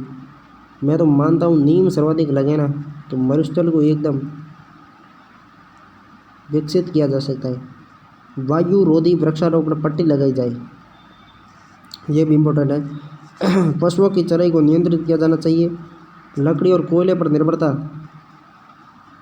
कम कर ऊर्जा के वैकल्पिक स्रोतों का विकास किया जाना चाहिए, जैसे सौर ऊर्जा है, पवन ऊर्जा है। बालू का स्तूपों को स्थिरीकरण के उपाय किए जाएं, वायुरोधी पट्टी लगाकर। भूमिगत जल संसाधनों का समुचित उपयोग किया जाए, समुचित शुष्क कृषि पद्धति को बढ़ावा देना चाहिए।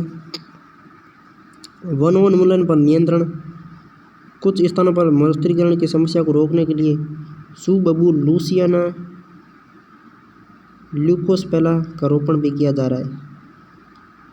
सुबबूल, लूसियाना, ल्यूकोसेप्ला। सुबबूल मरुस्थल रोकने में, सेम की समस्या रोकने में सफेदा, ल्यूकेप्टस इंडिका सफेदा, और लूसियाना ल्यूकोसेप्ला सुबबूल है। लूसियाना ल्यूकोसेप्ला सुबबूल है। मरुस्थलीकरण का मुकाबला करने के लिए संयुक्त राष्ट्र मरुस्थलीकरण रोकथाम कन्वेंशन UNCCD का 1994 में पेरिस में गठन किया गया। 197 देश शामिल है। 14 अक्टूबर 1994 को भारत में मरुस्थलीकरण रोकने के लिए संयुक्त राष्ट्र अभिसरण पर हस्ताक्षर किए। 1994 में गठन हुआ और भारत ने इस पर कब हस्ताक्षर किए? 14 अक्टूबर 1994 को भारत ने भी यूनाइटेड नेशन मरुस्थलीकरण रोकथाम कार्यक्रम। Control convention desert. 17 जून विश्व मरुस्थली रोकथाम दिवस मनाया जाता है। 17 जून 1995 को यह दिवस मनाया जाता है। 1995 को ये बना था। WDCD world day to combat desert. 17 जून 1995 से दिवस मनाया जाने लगा। मरुस्थलीकरण रोकथाम दिवस 2023 की थीम थी उसकी भूमि उसके अधिकार, हर लैंड हर राइट्स। 2010 से 2020 दशक को मरुस्थलीकरण के लिए संयुक्त राष्ट्र दशक के रूप में बनाया गया। UNCCD का गठन 1995 में हुआ। UNCCD COP15 UNCCD के कॉन्फ्रेंस ऑफ पार्टीज का 15वां सेशन आइवरी कोस्ट की राजधानी अबीदजान में 9 मई से 20 मई 2022 में आयोजित हुआ। जबकि UNCCD का गठन 1997 में पेरिस में हुआ। COP16 UNCCD conference of parties का 16वां सेशन आयोजन 2024 में सऊदी अरब में किया जाएगा। UNCCD COP16 2024 में सऊदी अरब में किया जाएगा।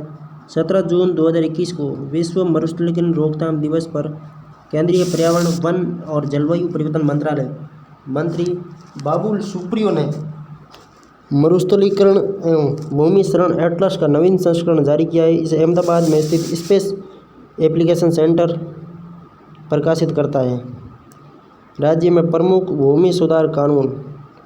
काश्तकारी अधिनियम 1955 15 अक्टूबर 1955 को लागू किया गया। वर्ष 2020 से 15 अक्टूबर को राष्ट्रीय दिवस के रूप में मनाया जाता है। राष्ट्रीय दिवस राजस्थान में कब मनाया जाता है? 15 अक्टूबर को। सूचक का है, इसका मतलब जरूर आएगा राष्ट्रीय दिवस, तो फिक्स है 15 अक्टूबर को। राजस्थान काश्तकारी अधिनियम 1955, भू राजस्व अधिनियम 1956।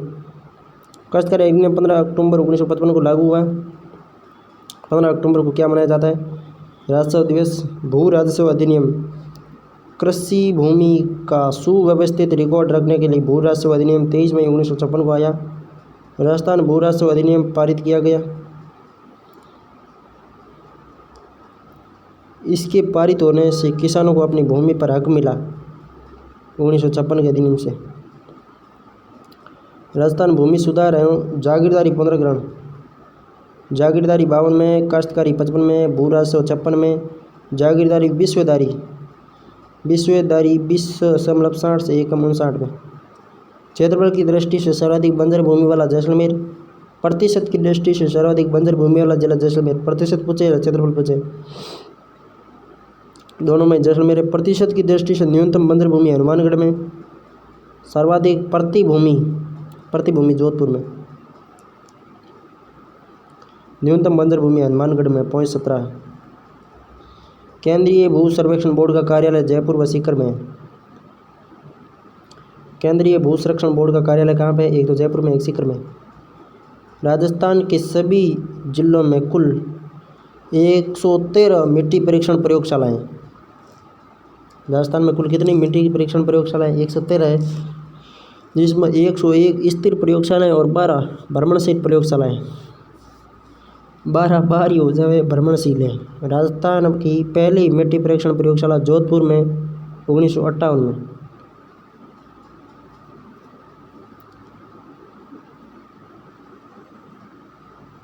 भारतीय मौसम विज्ञान केंद्र जयपुर में है, जबकि मिट्टी परीक्षण की पहली प्रयोगशाला जोधपुर में। दूसरी परीक्षण प्रयोगशाला जयपुर में खोली गई। मृदा स्वास्थ्य कार्ड, सोइल हेल्थ कार्ड 19 फरवरी 2015 को सूरतगढ़ से प्रधानमंत्री नरेंद्र मोदी द्वारा प्रारंभ की गई। इस योजना केंद्र 75 राज्य 25% हिस्सेदारी है। ध्येय वाक्य स्वस्थ धरा तो खेत हरा। इस योजना में खेतों से मिट्टी के नमूने संग्रहित कर उनका विश्लेषण कर सॉयल हेल्थ कार्ड जारी किया जाता है। इस कार्ड का प्रति 2 वर्ष पर नवीनीकरण होता है। योजना का उद्देश्य मिट्टी की खराब होती हुई गुणवत्ता की जांच करने, किसानों को उनके खेत की मिट्टी के पोषक तत्वों के बारे में उचित मात्रा की जानकारी देना तथा कृषि उत्पादकता को बढ़ाना। मृदा गुण व पोषक तत्व, मिट्टी के पीएच मान के आधार पर उसकी अम्लता व क्षारीयता का पता लगाया जाता है। मुख्य पोषक तत्व है जैविक कार्बन, फास्फोरस व पोटास। द्वितीयक व सूचक पोषक तत्व है सल्फर, जस्ता, लोहा, तांबा, मैग्नीज व बोरॉन। राजस्थान बंजर भूमि व चारागाह विकास बोर्ड राज्य की बंजर भूमि और चारागाहों को विकसित करने के उद्देश्य से 22 दिसंबर 2016 को राजस्थान बंजर भूमि एवं चारागाह विकास बोर्ड के नाम से पुनः गठित किया गया। राजस्थान बंजर भूमि एवं चारागाह विकास बोर्ड 2016 में बनाया गया। पुनर्गठित बंजर भूमि एवं चारागाह विकास बोर्ड फरवरी 2012 में पुनर्गठित किया गया। 2022 में 8 जिले, राज्य के 8 जिलों कोटा, बारां, झालावाड़, कोटा, बूंदी, बारां, झालावाड़, कोटा, बूंदी, बारां, झालावाड़, जैसलमेर, बाड़मेर, जोधपुर, बीकानेर, आईटीसी एवं आईईएफ के समन्वय से इन जिलों में गठित त्रिस्तरीय बंजर भूमि एवं चारागाह विकास समितियों के सदस्य एवं संबंधित भागीदारों की क्षमता अभिवर्धन एवं प्रशिक्षण कार्यक्रमों का निर्धारण किया जा रहा है। ईसा फाउंडेशन के साथ एमओयू। राजस्थान में उपजाऊ मिट्टी के मर्सरीकरण को रोककर और उलटकर मिट्टी को बचाने की पहल के लिए ईसा फाउंडेशन के साथ कृषि विभाग राजस्थान ने समझौता किया है। ईसा फाउंडेशन के साथ इस तरह के समझौते ज्ञापन पर हस्ताक्षर करने वाला राजस्थान देश का दूसरा राज्य है, प्रथम गुजरात है। राजस्थान बंजर भूमि और चारागाह विकास बोर्ड कब बना? 2016 में, और पुनर्गठन 2022 में किया गया। राजस्थान बंजर भूमि और चारागाह विकास बोर्ड 2016 में। भूमि से संबंधित शब्दावली। बीड़, बीड़ भूमि नदी नालों के पास की भूमि बीड़ कहलाती है। माल भूमि, काली उपजाऊ मिट्टी माल कहलाती है। अकत, अकत माल, जोती जाने वाली भूमि अकत माल। पीवड़ भूमि, तालाब और कुआं द्वारा सिंचित भूमि को स्थानीय भाषा में पीवड़ो कहते हैं। तलाई भूमि, तालाब के पेटे की भूमि जिसमें बिना सिंचाई फसल होती है तलाई कहलाती है। चाही भूमि, राजस्व की दृष्टि से कुओं से सिंचित चाही भूमि कहलाती है। मगरा, मगरा भूमि, पहाड़ी क्षेत्र की भूमि। बारानी भूमि, जिस पर सिंचाई की सुविधा उपलब्ध नहीं हो, बरसात से सिंचाई होती है। असिंचित भूमि जो वर्षा पर निर्भर हो। बंजर या बज्जड़ भूमि, वह बेकार भूमि जिसे कृषि योग्य भूमि नहीं बदला जा सकता, उसे बंजर भूमि कहते हैं। जैसे ऊंचे पर्वत, पथरीली भूमि, दलदल आदि। कृषि योग्य वैध भूमि, बेकार पड़ी वह भूमि जिसे कृषि योग्य क्षेत्र में बदला जा सकता है। चारागाह चरणोत, वह सार्वजनिक भूमि जो पशु के लिए या चारा उगाने के लिए छोड़ी जाती है, वह चारागाह या चरणोत कहलाती है। उद्यान भूमि, वह भूमि जिस पर फलदार वृक्ष लगाए जाते हैं। प्रति भूमि या पड़त भूमि, ऐसी भूमि जो कृषि के योग्य तो है लेकिन किसी कारणवश उस पर कृषि नहीं की जाती है, प्रति भूमि या पड़त भूमि कहलाती है। ये सर्वाधिक जोधपुर में। वर्तमान प्रति भूमि, भूमि का उपजाऊपन बढ़ाने के लिए किसानों द्वारा 1 या 2 वर्ष के लिए खाली छोड़ी गई भूमि को वर्तमान प्रति भूमि कहा जाता है। पुरानी प्रति भूमि, यदि किसी भूमि पर 5 वर्ष तक कृषि नहीं की जाती है तो उसे पुरानी प्रति भूमि कहते हैं। बनी या बनी, सरकार द्वारा ईंधन या पशु चराई के लिए छोड़ी गई भूमि को स्थानीय भाषा में बनी या बनी कहते हैं। सरकार यदि ईंधन व पशु चराई के लिए भूमि छोड़ दिया तो उसे बनी कहते हैं, बनी या बनी। डेयरी, प्राकृतिक रूप से बाढ़ के पानी से सिंचित भूमि डेयरी कहलाती है। हमारे खेत में डेयरी पाई जाती है। प्राकृतिक रूप से बाढ़ के पानी से सिंचित भूमि डेयरी कहलाती है। चिकनोट, कठोर व चिकनी उपजाऊ मिट्टी चिकनोट कहलाती है। मटियार, चिकनी मिट्टी जिसमें कुछ बालू मिट्टी मिली होती है। मटियार कहलाती है। वन भूमि वह भूभाग जो प्राकृतिक वनस्पति से ढका हो, वन भूमि कहलाता है। राष्ट्रीय उद्यान, वन्यजीव अभयारण्य, आखेट निश्चित क्षेत्र आदि इस वन भूमि के अंतर्गत सम्मिलित आते हैं। कृषि भूमि वह भूमि जिस पर मानव द्वारा फसलें उगाई जाती है उसे कृषि भूमि कहते हैं। पड़ों, तालाब व गड्ढों में पानी सूखने पर ऊपर जमी हुई उपजाऊ मिट्टी की परत पड़ों कहलाती है। रे, मिट्टी के ऊपर सफ़ेद लवणीय बालू जम जाती है, उस मिट्टी को स्थानीय भाषा में रे, कलह या धूसर कहते हैं। अमीन, भू राजस्व निर्धारण करने वाला कर्मचारी अमीन कहलाता है। अमील, मालगुजारी या भू राजस्व वसूल करने वाला। निर्धारण करता है अमीन, न निर्धारण न अमीन। अमील वसूल करता है अमील, और अमीन करता है निर्धारण। अमीन न मतलब निर्धारण, अमीन ल मतलब वसूल। बीघा, जमीन का एक माप जो 1 एकड़ के 5/8 भाग के बराबर होता है। यह 20 बिस्वा, 1 बीघा में 20 बिस्वा पाए जाते हैं। 1 बीघा में कितने बिस्वे होते हैं? 1 बीघा बराबर 20 बिस्वा। बिस्वेदारी या भूस्वामी या जमींदार। बिस्वेदार जिसे भूस्वामी या जमींदार भी कहा जाता है। 1 एकड़ में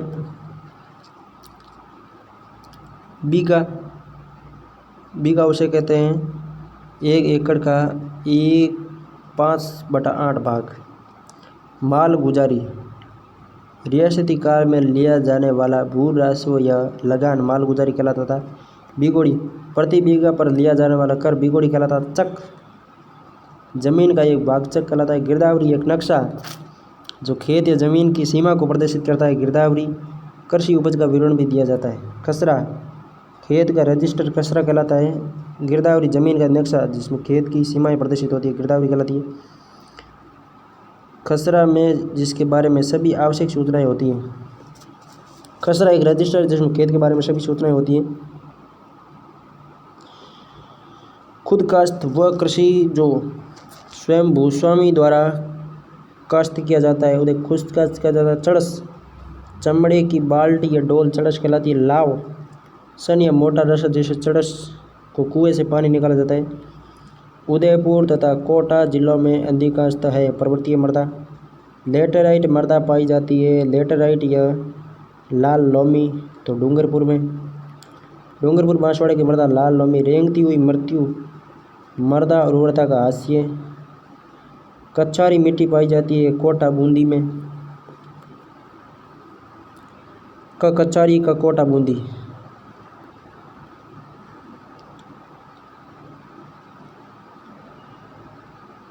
भरतपुर धौलपुर में, जलोट बांसवाड़ा डूंगरपुर में लाल लोमी, बीकानेर जैसलमेर में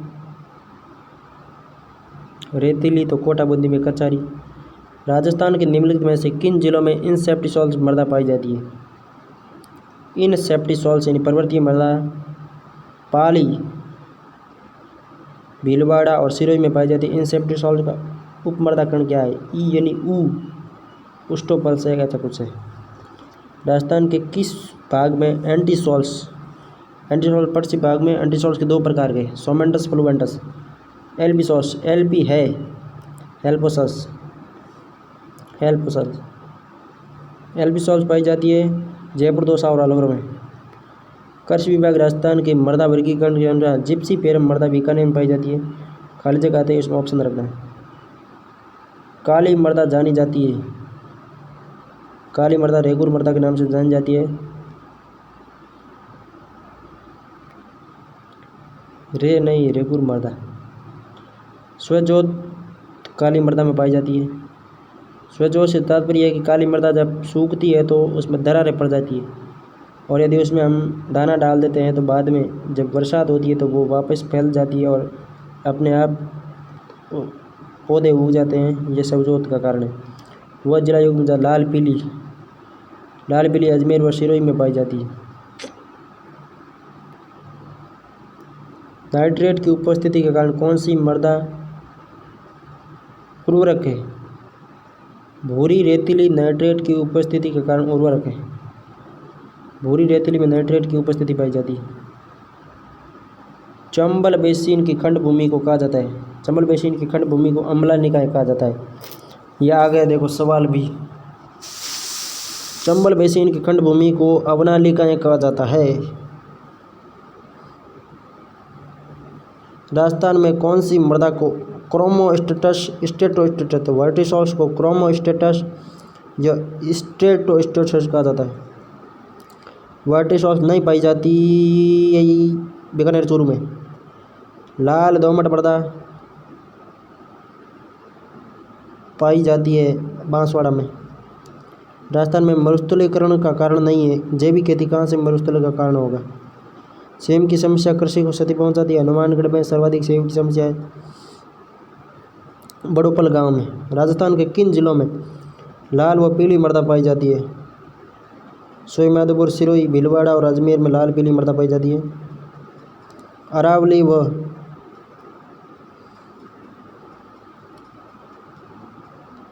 साप्रभा केकड़ी भी समतल ठीक है। मृदा संरक्षण की प्रमुख विधि कौन सी नहीं है।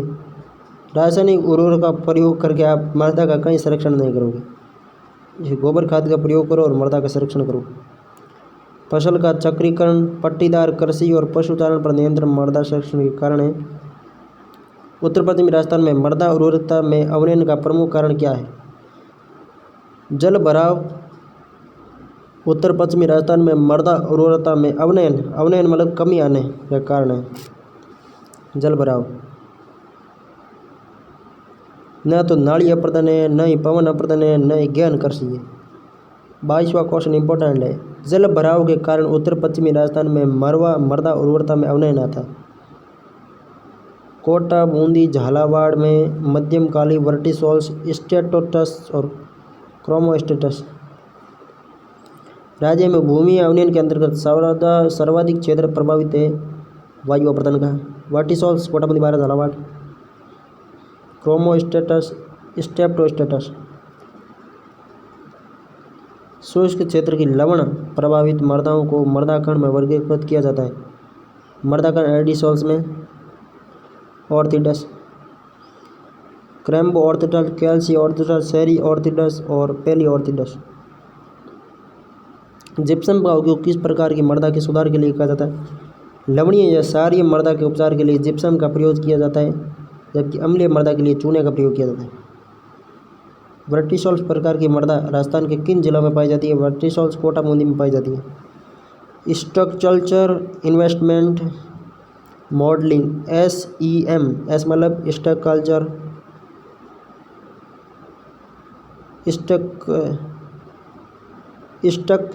Structural equation modelling. पारिस्थितिकी में परिवर्तन,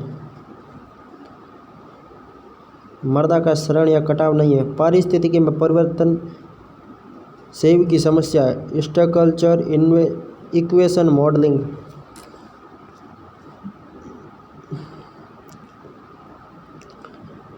कौन सी मृदा राजस्थान में कपास फसलों के उत्पादन हेतु सर्वाधिक उपयुक्त है। मध्यम काली कपास, लाल दोमट, डूंगरपुर, बांसवाड़ा।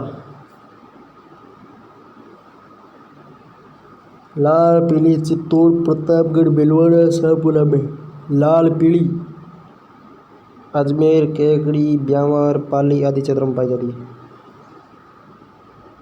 कौन सी मिट्टी जिले सम्मिलित नहीं। मध्यम काली हो गया सही है। लाल लोमी सही है।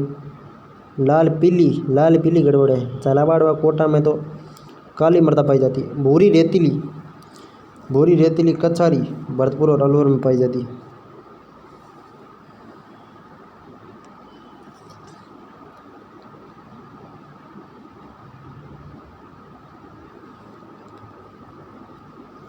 निम्न में से कौन सी पर्यावरणीय समस्या रेंगती मृत्यु कहलाती है। पर्यावरणीय समस्या रेंगती मृत्यु कहलाती है। मृदा अपरदन। मृदा अपरदन एक रेंगती मृत्यु है। लाल लोमी उदयपुर में लाल लोमी। मरुस्थलीय क्षेत्र में मिट्टी के अपरदन को रोकने के लिए क्या किया जाना चाहिए। फसलों के हेरफेर को अपनाना चाहिए। मृदा अपरदन को रोकने के लिए वृक्षों की पट्टी लगाओ। सर्वाधिक उपयुक्त यही होगा।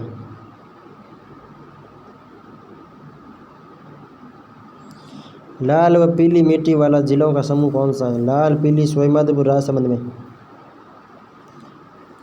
कौन सा प्रक्रम राजस्थान में रेगिस्तानीकरण का प्रमुख कारण है? वायु अपरदन। एल्डीसॉल्स राजस्थान के शुष्क व अर्धशुष्क क्षेत्र में पाई जाती है।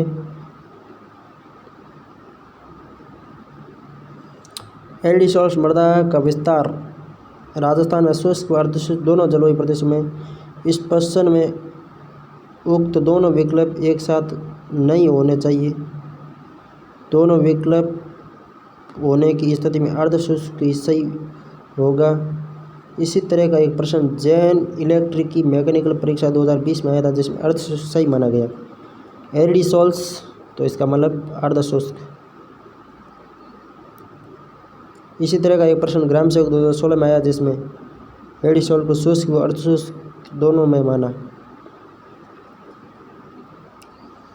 लाल पीली मृदा, लाल रेतीली, पीली भूरी रेतीली, लवणीय मिट्टी और भूरी रेतीली। पीली भूरी रेतीली, पाली नागौर। बी में तो सही हो गया, एक तो अपना। पीली भूरी रेतीली, पाली नागौर। पीली भूरी रेतीली, पाली नागौर। पीली भूरी रेतीली, पाली नागौर। लाल रेतीली, लाल रेतीली अपने जोधपुर चले जाओ। लाल रेती में जोधपुर, नागौर, पाली, जालोर, चूरू और झुंझुनू। मतलब वो अंदर वाले ऑप्शन थे ना, सीधे बैठ रहे। लवणीय मृदा, लवणीय मृदा में एकदम राइट। नागौर, बाड़मेर, जैसलमेर, बीकानेर चले जाओ। और भूरी रेतीली, पीली भूरी रेतीली, पाली नागौर। पीली भूरी रेतीली, पाली नागौर। भूरी रेतीली, पाली, सिरोही, सीकर, झुंझुनू। भूरी रेतीली में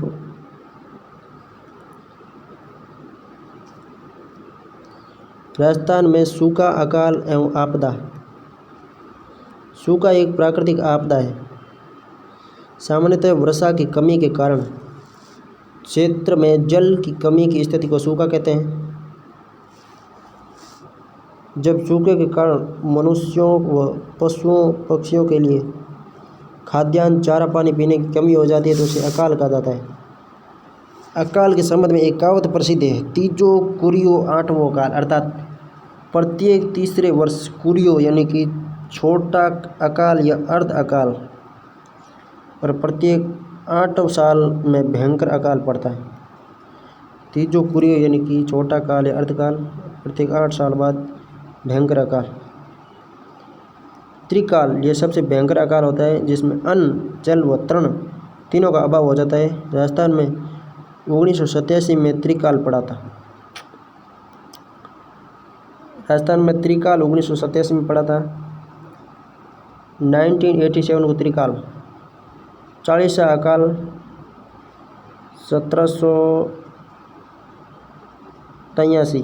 पंचकाल 1812-13। सहसा भादुसा 1843-44। छपनिया अकाल 56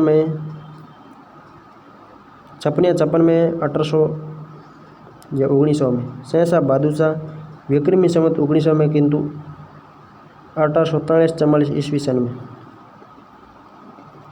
सूखा। भारतीय मौसम विभाग ने सूखे को 2 भागों में विभाजित किया, प्रचंड सूखा और सामान्य सूखा। प्रचंड सूखा, प्रचंड सूखे में 50% से कम बारिश होती है। सामान्य सूखे में औसत वर्षा से 25% कम बारिश होती है। यदि औसत से 50% कम बारिश होगी तो प्रचंड सूखा होगा, और औसत से सामान्य 25% कम होगी तो सामान्य सूखा होगा। सूखे के प्रकार। मौसम विज्ञान संबंधी सूखा। अपर्याप्त वर्षा, अनियमित पानी का असमान अनियमितता, अपर्याप्त वर्षा अनियमितता और पानी का असमान वितरण। जल विज्ञान संबंधी सूखा। पानी का अभाव, भूजल स्तर का निम्न होना, जलाशयों का सूखना। कृषि संबंधी सूखा। फसल अथवा चारे की कमी, मृदा की नमी में कमी, पारिस्थितिकी सूखा में पारिस्थितिकी तंत्र में जल की कमी से उत्पादकता में कमी हो जाती है। राजस्थान में त्रिकाल 1987 में पड़ा। राजस्थान में अकाल की सर्वाधिक संभावनाओं वाला भाग पश्चिमी भाग है। पश्चिमी भाग छपनिया अकाल 1956 में और 1899 व सन 1900 में पड़ा। जबकि सहसा बहादुर काल 1812-13 में और विक्रमी संवत 1900 में पड़ा। दो पीछे रह गए, उन्हें भी देख लेते हैं। चालीसा काल 1783 में या 1840 में और पंचकाल 1812-13 में है। ठीक है, सहसा बहादुर नहीं, सहसा बहादुर 43-44 है। पंचकाल 1812-13 है। राजस्थान में छपनिया अकाल 1956 विक्रमी संवत और सन 1899 में। सहसा बहादुर काल 1942, 43 और 44 में। 1843-44 में सहसा बहादुर काल और विक्रमी संवत 1900 सन 1900 में। पंचकाल 1812-13 में और चालीसा काल 1773 में और 1840 में।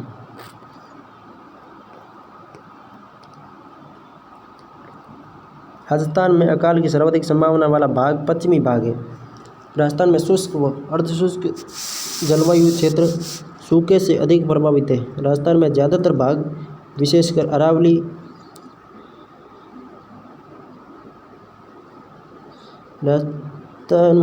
अरावली के पश्चिम में स्थित मरुस्थलीय क्षेत्र अत्यधिक सूखा प्रभावित है। जैसलमेर, बाड़मेर, बालोतरा, जोधपुर ग्रामीण, फलौदी, जालोर, सांचौर व सिरोही जिले हैं। राजस्थान में सूखा एवं अकाल प्रबंधन के लिए नोडल विभाग आपदा एवं प्रबंधन विभाग है। राजस्थान में अकाल के संबंध में कहावत है, पग पुंगड़, धड़ कोटड़े, बाहु बाड़मेर, जाए लादे जोधपुर, ठावो जैसलमेर। अर्थात अकाल बीकानेर के पुंगड़ क्षेत्र में अपने पांव पसारे हुए रहता है, जबकि इसका धड़ कोटड़े यानी जैसलमेर व बाड़मेर के मध्य में कोटड़ा है तथा बाहें बाड़मेर में फैली हुई है। और जोधपुर में तो भूल चूक से अकाल आता है, परंतु जैसलमेर में तो इसकी सदैव चर्चा ही रहती है। ठाओ मतलब जैसलमेर में टिकुड़ी रहे। वर्ष 2002-03 में राजस्थान में सर्वाधिक 32 जिले अकाल से प्रभावित रहे, जबकि 2010-11 में सबसे कम मात्र 2 जिले ही अकाल प्रभावित रहे। 2002-03 में 2 जिले यानी 32 जिले रहे, जबकि 2010-11 मतलब 1 और 1 2 होते हैं मात्र 2 जिले। 2002-03 में सर्वाधिक गांव 40,000 व सर्वाधिक जनसंख्या 447 अकाल से प्रभावित हुई, 447 लाख। सूखे के कारण अभावग्रस्त गांव वर्ष 2022 में खरीफ संवत 2079 में पाली जिले की पाली तहसील के सूखे के कारण अभावग्रस्त घोषित किया। बाढ़ के कारण अभावग्रस्त गांव 2022 में खरीफ संवत 2079 15 जिलों के 7,834 गांवों को बाढ़ से फसल खराब होने पर अभावग्रस्त घोषित किया गया। भूकंप संभावित क्षेत्र राजस्थान में भूकंप संभावित क्षेत्र आपदा प्रबंधन विभाग द्वारा सर्वाधिक भूकंप प्रभावित क्षेत्र अलवर, खेड़दल, तिजारा, कोटपुतली, बैरो, डींग, बाड़मेर और सांचौर। दिल्ली का लगने वाला क्षेत्र और नहड़ क्षेत्र मेवात और नहड़। भूकंप मैना मैं मतलब मेवात ना मतलब नहड़। मेवात और नहड़ क्षेत्र भूकंप से प्रभावित है।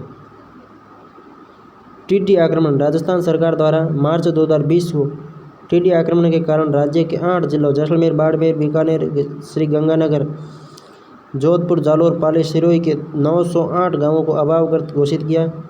2020 में बांसवाड़ा को छोड़कर राजस्थान के कुल 32 जिलों में टीडियों का प्रकोप हुआ।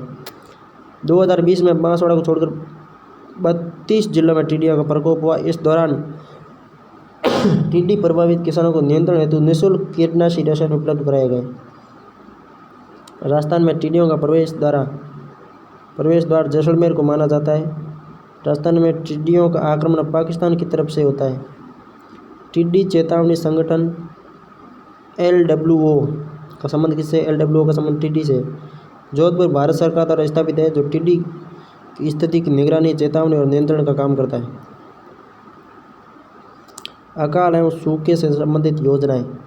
सूखा संभाव्य क्षेत्र कार्यक्रम DPAP 1974-75। यह कार्यक्रम अरावली के पूर्वी जिलों 11 जिलों में संचालित है। सूखा संभावित क्षेत्र कार्यक्रम अरावली के पूर्व में चलता है, ना कि पश्चिम। ये हमारी भूल है कि हम सोच रहे हैं कि सूखा संभावित कार्यक्रम है तो पश्चिम में चलेगा। नहीं, सूखा संभावित क्षेत्र कार्यक्रम अरावली के पूर्व में चलता है।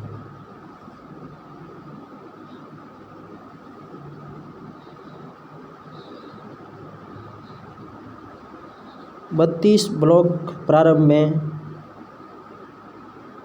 ब्लॉकों में प्रारंभ किया गया। प्रारंभ में वित्तीय पैटर्न केंद्र राज्य 50:50 में। वर्ष 1999 से वित्तीय पैटर्न केंद्र अनुपात राज्य 75:25 है। 1999 से वित्तीय पैटर्न केंद्र 75%, राज्य 25%।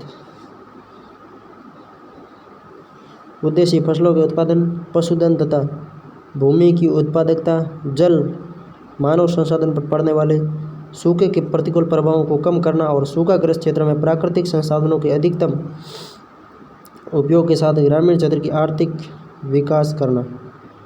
सूखा संभावित क्षेत्र कार्यक्रम DPAP 1974-75 में शुरू हुआ। सबसे इम्पोर्टेंट तो ये है। वित्तीय पैटर्न क्या है? 50-50 है। 1999 में 75-25 किया गया। इसके ये उद्देश्य है, ये भी क्वेश्चन पूछा गया है, ठीक है। फिर है मरु विकास कार्यक्रम, ये तो DDP बहुत इंपॉर्टेंट है। मरु विकास कार्यक्रम 1977-78 में 16 जिलों के 85 विकास खंडों में संचालित है। 1999 से वित्तीय पैटर्न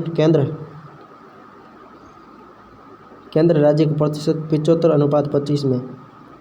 उद्देश्य मरुस्थलीकरण को रोकना, पारिस्थितिक संतुलन बनाए रखते हुए भूमि की उत्पादकता में वृद्धि करना, वन विकास, चारा का विकास करना। प्राकृतिक आपदा कोष पहले 50-50 था, इसमें भी मरु विकास 77-78। सबसे इम्पोर्टेंट 77-78 ये मरु सूखा आते 74-75, मरु विकास आते 77-78। प्राकृतिक आपदा कोष सूखा संभावित क्षेत्र कार्यक्रम अरावली के पूर्व में है, जबकि मरु विकास कार्यक्रम अरावली के पश्चिम में। प्राकृतिक आपदा कोष 1990-91। इस कोष में प्रतिवर्ष केंद्र 31 करोड़, राज्य 93 करोड़ रुपए जमा करते हैं। इस राशि को प्राकृतिक आपदा पर खर्च किया जाता है। जलधारा कार्यक्रम 1994 केंद्र सरकार द्वारा संचालित योजना है। प्राकृतिक आपदा कोष 1990-91 में, जलधारा कार्यक्रम 1994 में केंद्र द्वारा संचालित योजना है। सीमांत किसानों को नाममात्र किराए पर पंप सेट की सहायता दी जाती है। जलधारा योजना 1994। राज्य आपदा मोचन निधि, इसमें 75-25 है केंद्र व राज्य की। राज्य आपदा प्रबंधन प्राधिकरण 2007 में अध्यक्ष CM होता है। राज्य आपदा प्राधिकरण कब बना? 2007 में बना, अध्यक्ष CM होता है। उद्देश्य राज्य की प्राकृतिक व मानवजन्य आपदाओं को रोकने का उपाय या आपदा प्रबंधन अधिगम प्राधिकरण। जिला आपदा प्रबंधन प्राधिकरण, इस अधिनियम की धारा 25 की अनुपालना में जिला कलेक्टर की अध्यक्षता में प्रत्येक जिले में 2003 में जिला आपदा प्रबंधन प्राधिकरण की स्थापना की गई। जिला आपदा प्रबंधन प्राधिकरण 2003 में, जबकि राज्य आपदा प्रबंधन प्राधिकरण 2007 में। जिले में 3 में, राज्य में 7 में। फूड स्टैंप योजना 15 अगस्त 2004 से प्रारंभ। राजस्थान के सभी ग्राम पंचायत मुख्यालय पर 10 क्विंटल गेहूँ रखे गए थे। सरपंच को 10-10 किलो के कूपन उपलब्ध कराए गए। ये योजना भूख से होने वाली मौतों को रोकने प्रारंभ है। काम के बदले अनाज योजना नवंबर 2004 को प्रधानमंत्री मनमोहन सिंह ने शुरू की। काम के बदले अनाज योजना देश के सर्वाधिक पिछड़े 150 जिलों में प्रारंभ है। हरे चारे का समर्थन मूल्य घोषित करने वाला राजस्थान देश का एकमात्र राज्य है 2002 में। हरे चारे का समर्थन मूल्य राजस्थान ने कब घोषित किया? 2002 में। हरे चारे का समर्थन मूल्य घोषित करने वाला राजस्थान देश का एकमात्र राज्य है। 7वीं पंचवर्षीय योजना 1985 से 90 में इसके 5 वर्ष अकाल पड़ा था। इसके 5 वर्ष अकाल पड़ा था। 7वीं पंचवर्षीय योजना 1995 से 1900 में इसके 5 वर्ष अकाल पड़ा था।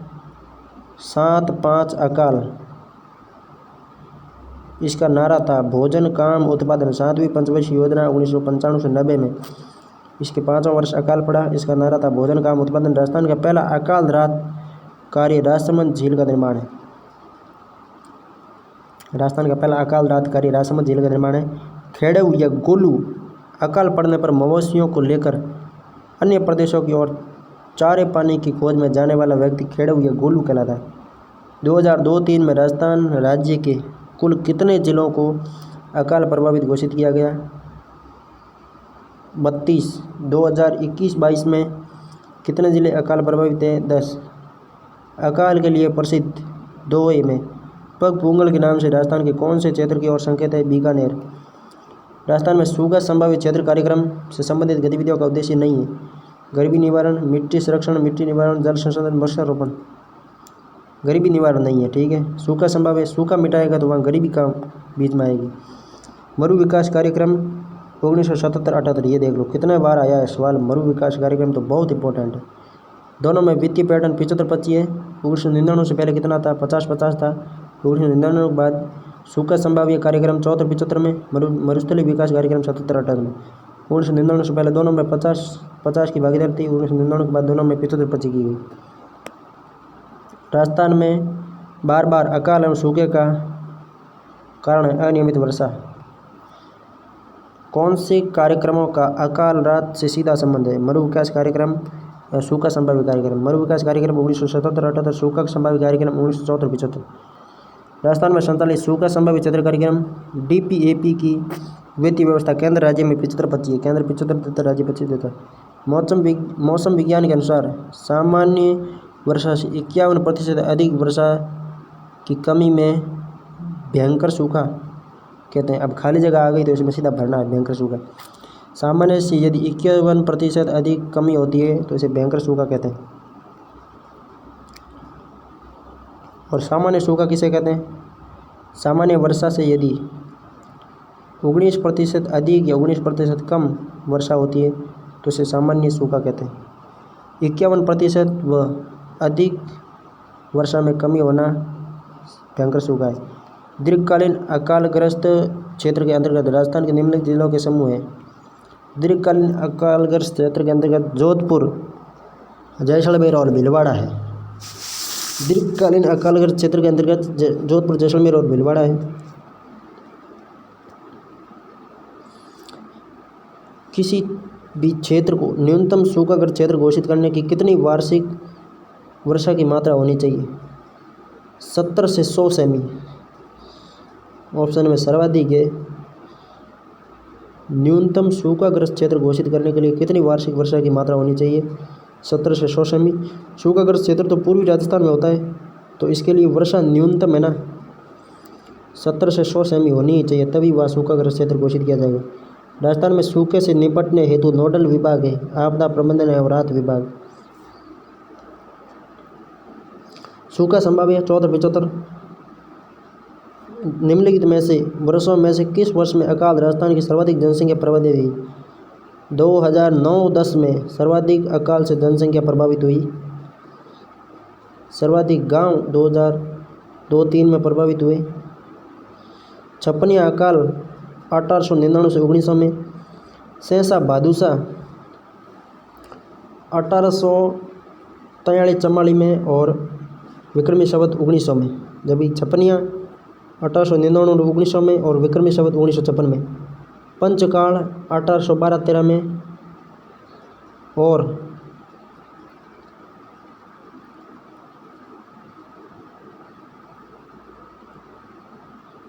छपनिया काल हो गया, पंचकाल हो गया। मरु विकास कार्यक्रम एक पीछे रह गया है।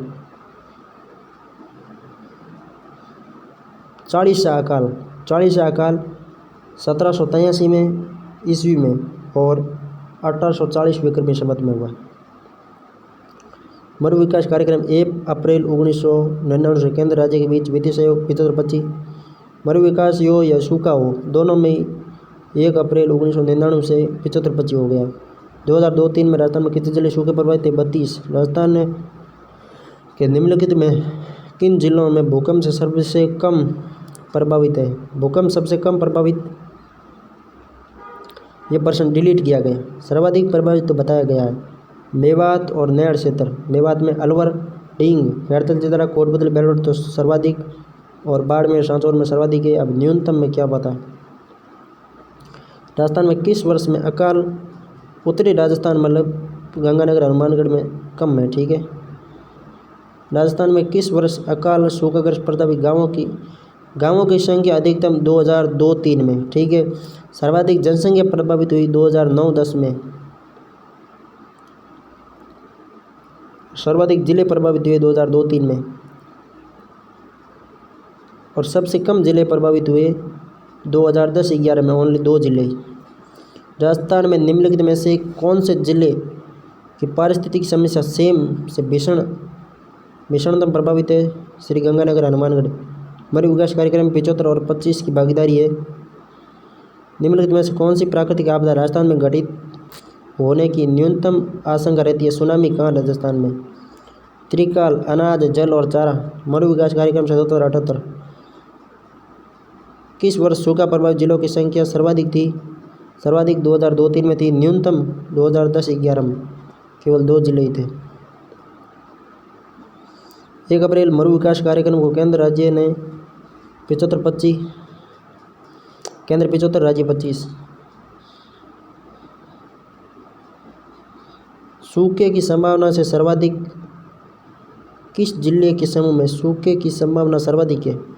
विकल्प 3 चूरू, बीकानेर, जोधपुर, बाड़मेर में सूखे की संभावना सर्वाधिक है, किंतु सूखा संभावित क्षेत्र कार्यक्रम 74-75 में, और पूर्वी राजस्थान यानी पूर्वी अरावली के पूर्व में।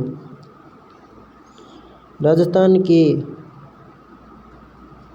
जिले जो न्यूनतम भूकंप प्रभावित क्षेत्र में हैं वे श्रीगंगानगर और हनुमानगढ़ है।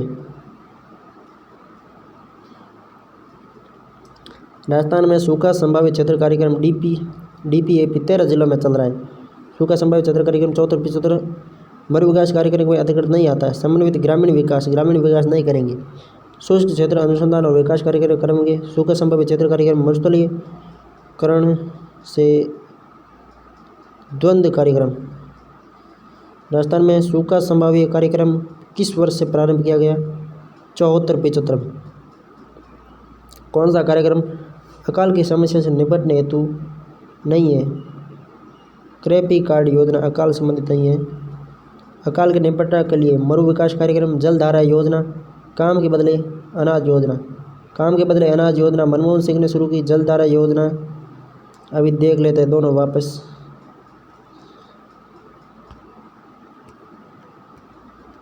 पहले पढ़ लेते हैं वापस रहे जो छपनिया अकाल। त्रिकाल 1899 से 1900 ईस्वी में काल कहलाता है।